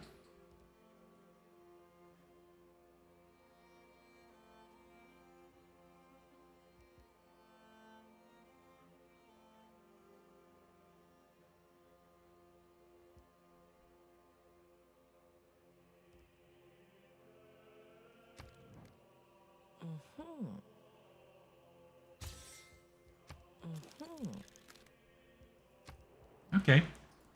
We will get into an alliance with both of those. Now Remark should be doing good. Maybe on the next turn. Because Japan should not be imposing cultural influence on them anymore. She's production in Brandonshire. I need another crossbowman. This crossbowman, wander down here. Okay, so she is starting to... She put that city there to keep me from going south. Look at that. Thessalonica. Okay. I didn't realize Thessalonica was part of the Byzantine Empire. I guess it would be. Get down here, crossbowman.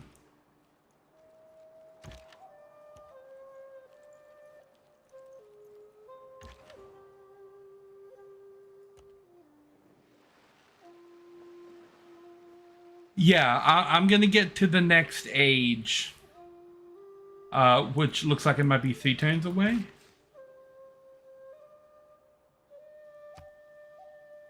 Choose production and logos.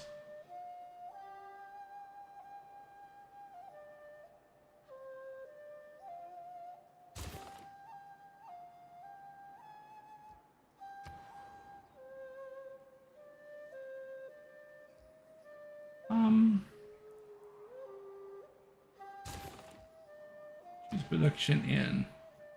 This is logos.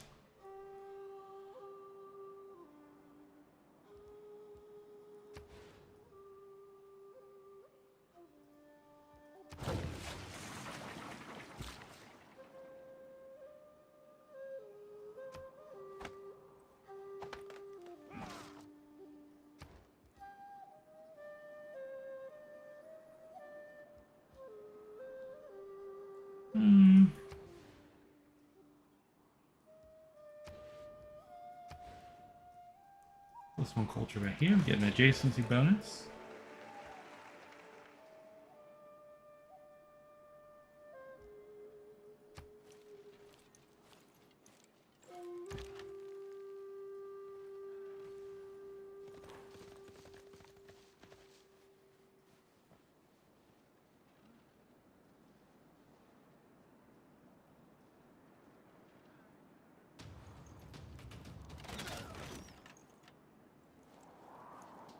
We're all apprentices in a craft where no one ever becomes a master. Yes. That craft is called life.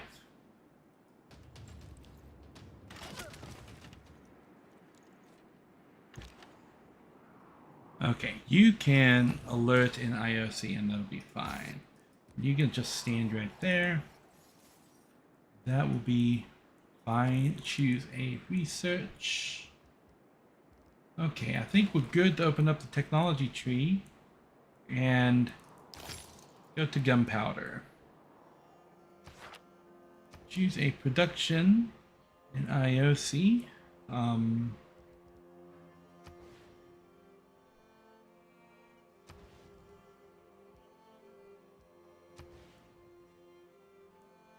A holy site going right here.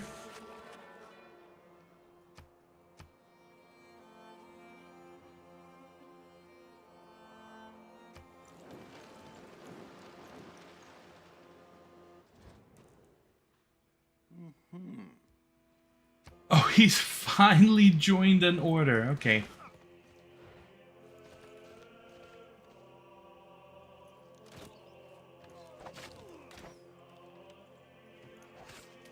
Okay, how many cities do we have? 1, 2, 3, 4, 5, 6, 7, 8, 9, 10, 11. I found another city right here.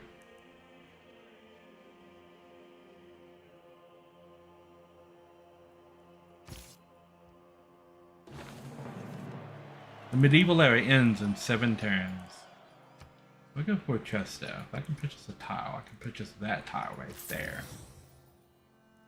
I found a city right there. It's going to buy these tiles and reserve all of those, and I can immediately buy that tile and completely close off Thessalonica from ever expanding outside of its initial borders. That would be the king of dick moves. But if I put a city right here, I get these tiles, and then I immediately purchase that tile, that tile, that tile, and that tile. I then look to push a city right here. Oh, I mean, I could screw them completely over.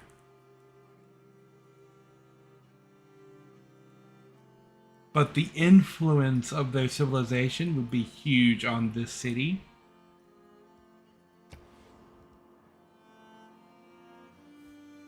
Okay, Avaria needs stuff.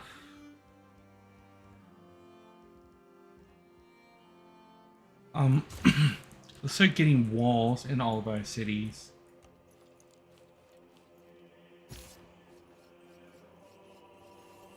I did not want you to walk anywhere. I want you to go back over there. Tokugawa joins the Eyes of Minerva, okay? We have avoided the Dark Age. We are officially 66. So we will be going into a normal age in the next era.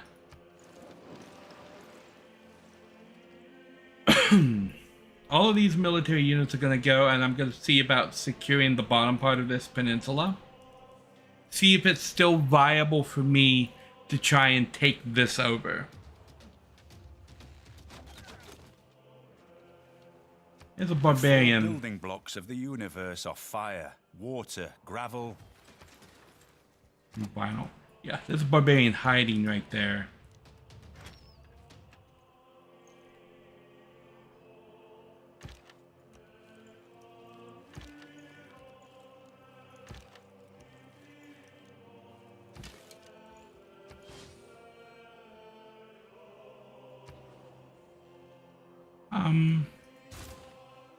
Everybody needs to be working on getting walls now.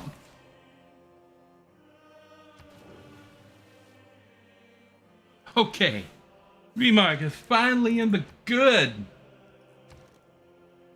Loyal again. Rising at... What? We were losing 1. I find crabs and now we're rising at 39? How does that work? Crabs are worth 40 loyalty points. What am I miss? What kind of crabs are these? What? Wow. Oh my gosh. How are crabs? Are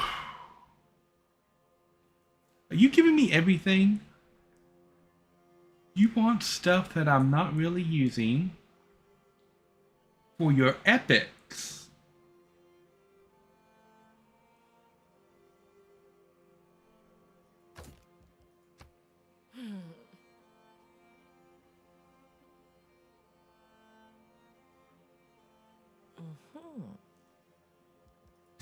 Deal.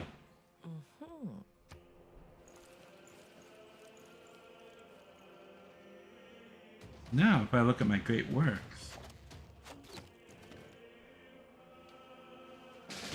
Every man should make his son learn some useful trade or profession, so that in these days of changing fortune... Yeah. Choose production. Avaria, yes, I need to build other things here. We need to... Not that. Build a theater square. We're gonna build a theater square. We'll build it right here. Choose a production for Brandonshire. Nope. Choose production Ancient Walls. That'll be building. Choose production for Brandonshire. Ancient Walls. Get that building there. A governor. We can't promote the Alta Minerva yet. But I feel like a promotion here would be useful. That's going to give us more strategic resources. Out of there. Go ahead and upgrade the swordsman to man-at-arms. Wherever I can and have swordsmen. Keeping our military upgraded is a good deal.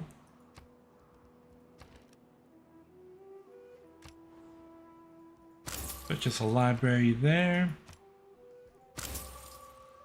Getting these districts finished now, I can purchase things with faith.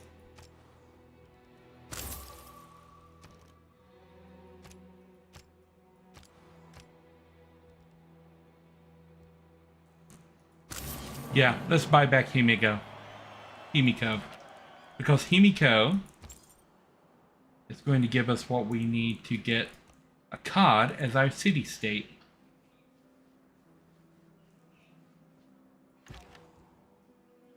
And you can fortify inside the city.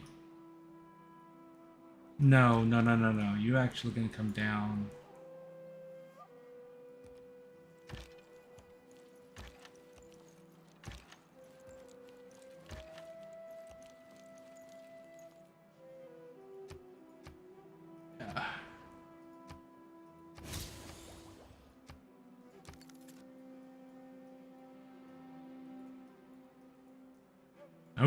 Okay.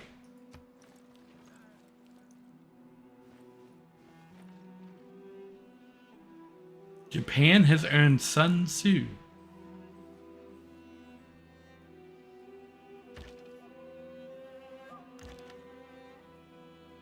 Four turns.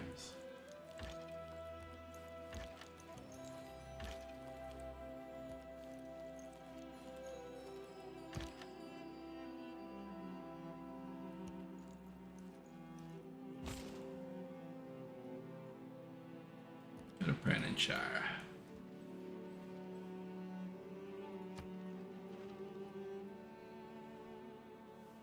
I wonder.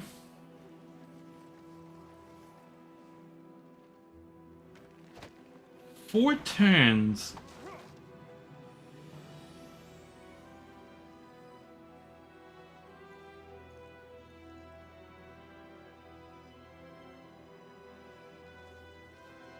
Blast, build, battle. Okay.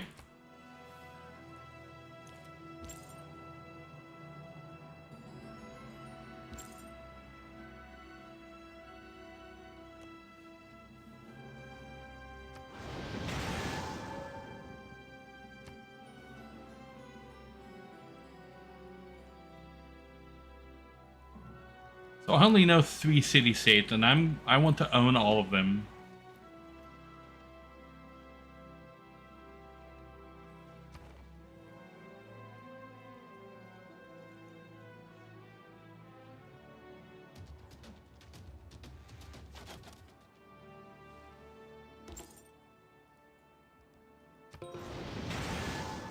Hercules.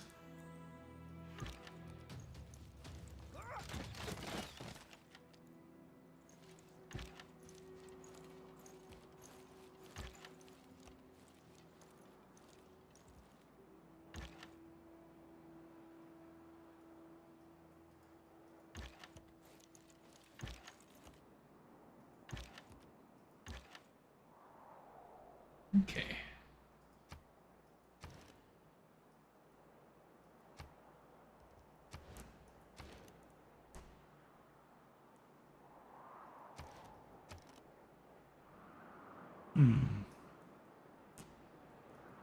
Okay, so what can I do to improve you?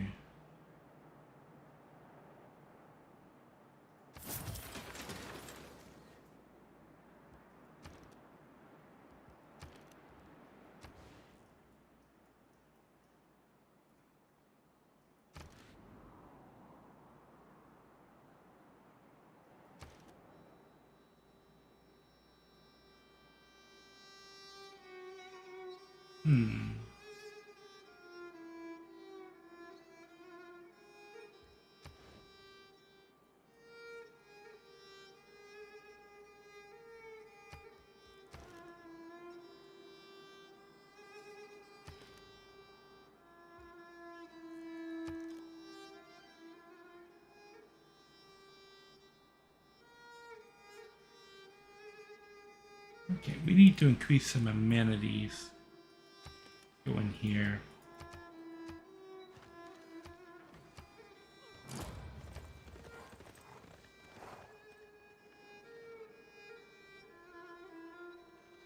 It's very important to get a city down here.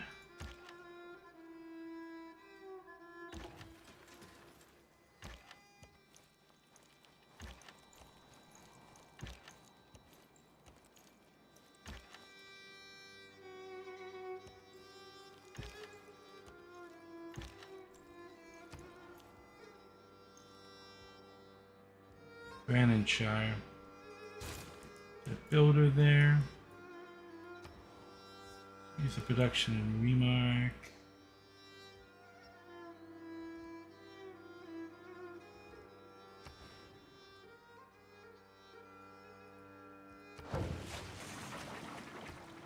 Use the production and Grier. Production out here, ancient walls. An envoy here.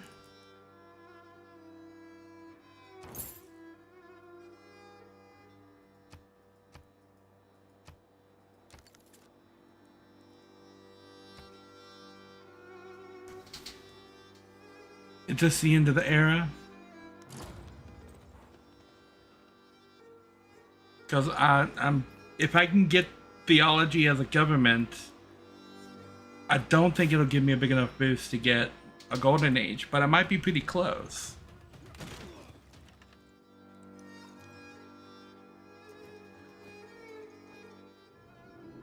Yeah, okay. The world enters the Renaissance era. Betwixt the stirrup and the ground, mercy I asked, mercy I found. Listen, strange women lying in ponds, distributing swords is no basis for a system of government. You can't expect to wield supreme power just because some watery tart threw a sword at you? Yeah, Monty Python and the Holy Grail. That's awesome. Okay.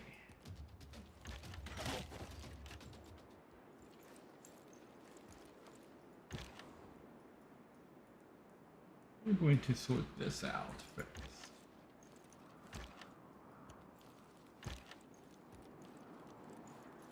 We'll make the dedication for this age.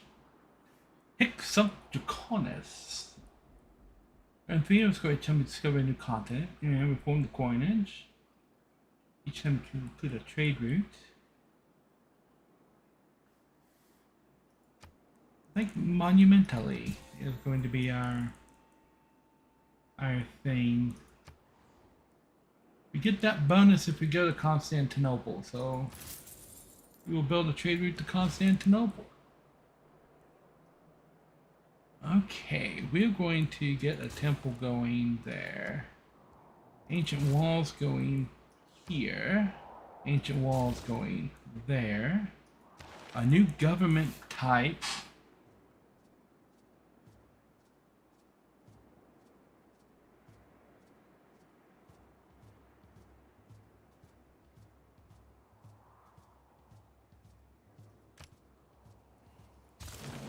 Monarchy. It's just better than what we currently have. Great Rider points. Cities with a district receive +1 housing, +1 amenity. Yes. Yes. Republican legacy. Yes. Establish governors with at least 2 promotions, provide +1 housing, +1 amenity. That's going to be huge. +1 housing in all districts with +1 amenities for city with a garrisoned unit. Yes. +2 loyalty per turn for cities with a garrisoned unit. That's gonna be huge. So just garrisoning a unit in the city is gonna get +2 loyalty and +1 amenity. That's gonna be huge. This one, I don't think. Governors provide +2 loyalty per turn to their city.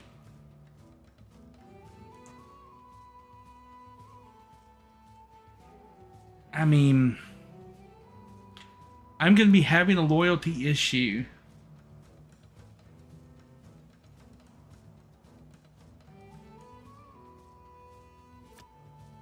Housing in all cities. Specialty districts. I think it's used to put Praetorium there. It's going to be useful.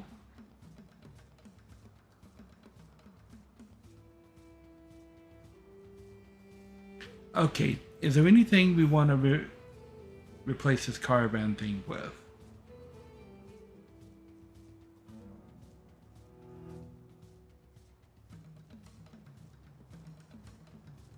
If anything, it would be civil prestige.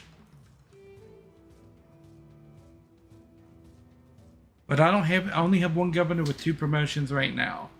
So it's not going to be all that big of a deal, but I think this is going to be a huge upgrade for our time going through the medieval era here.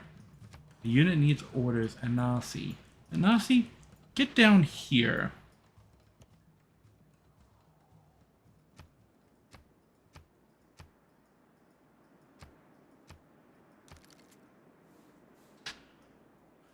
Okay.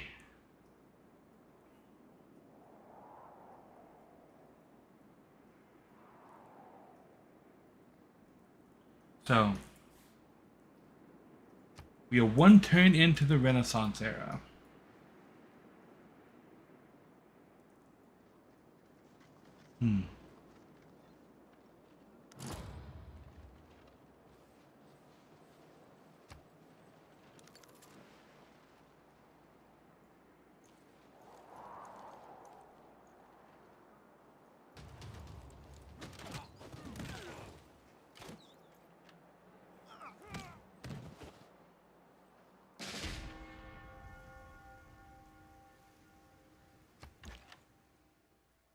Okay.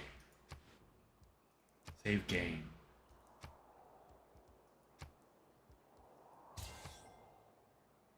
Game saved. Okay. And with that, that's going to be it for the stream for today. There will be no stream tomorrow, as per usual, but we will be back on Friday. I clicked on the button, didn't I? Oh, it's doing something. Okay. We will be back on Friday with quite possibly the end of Chrono Trigger. Probably it's going to be Friday and Saturday. But yeah, we'll be back on Friday with more Chrono Trigger.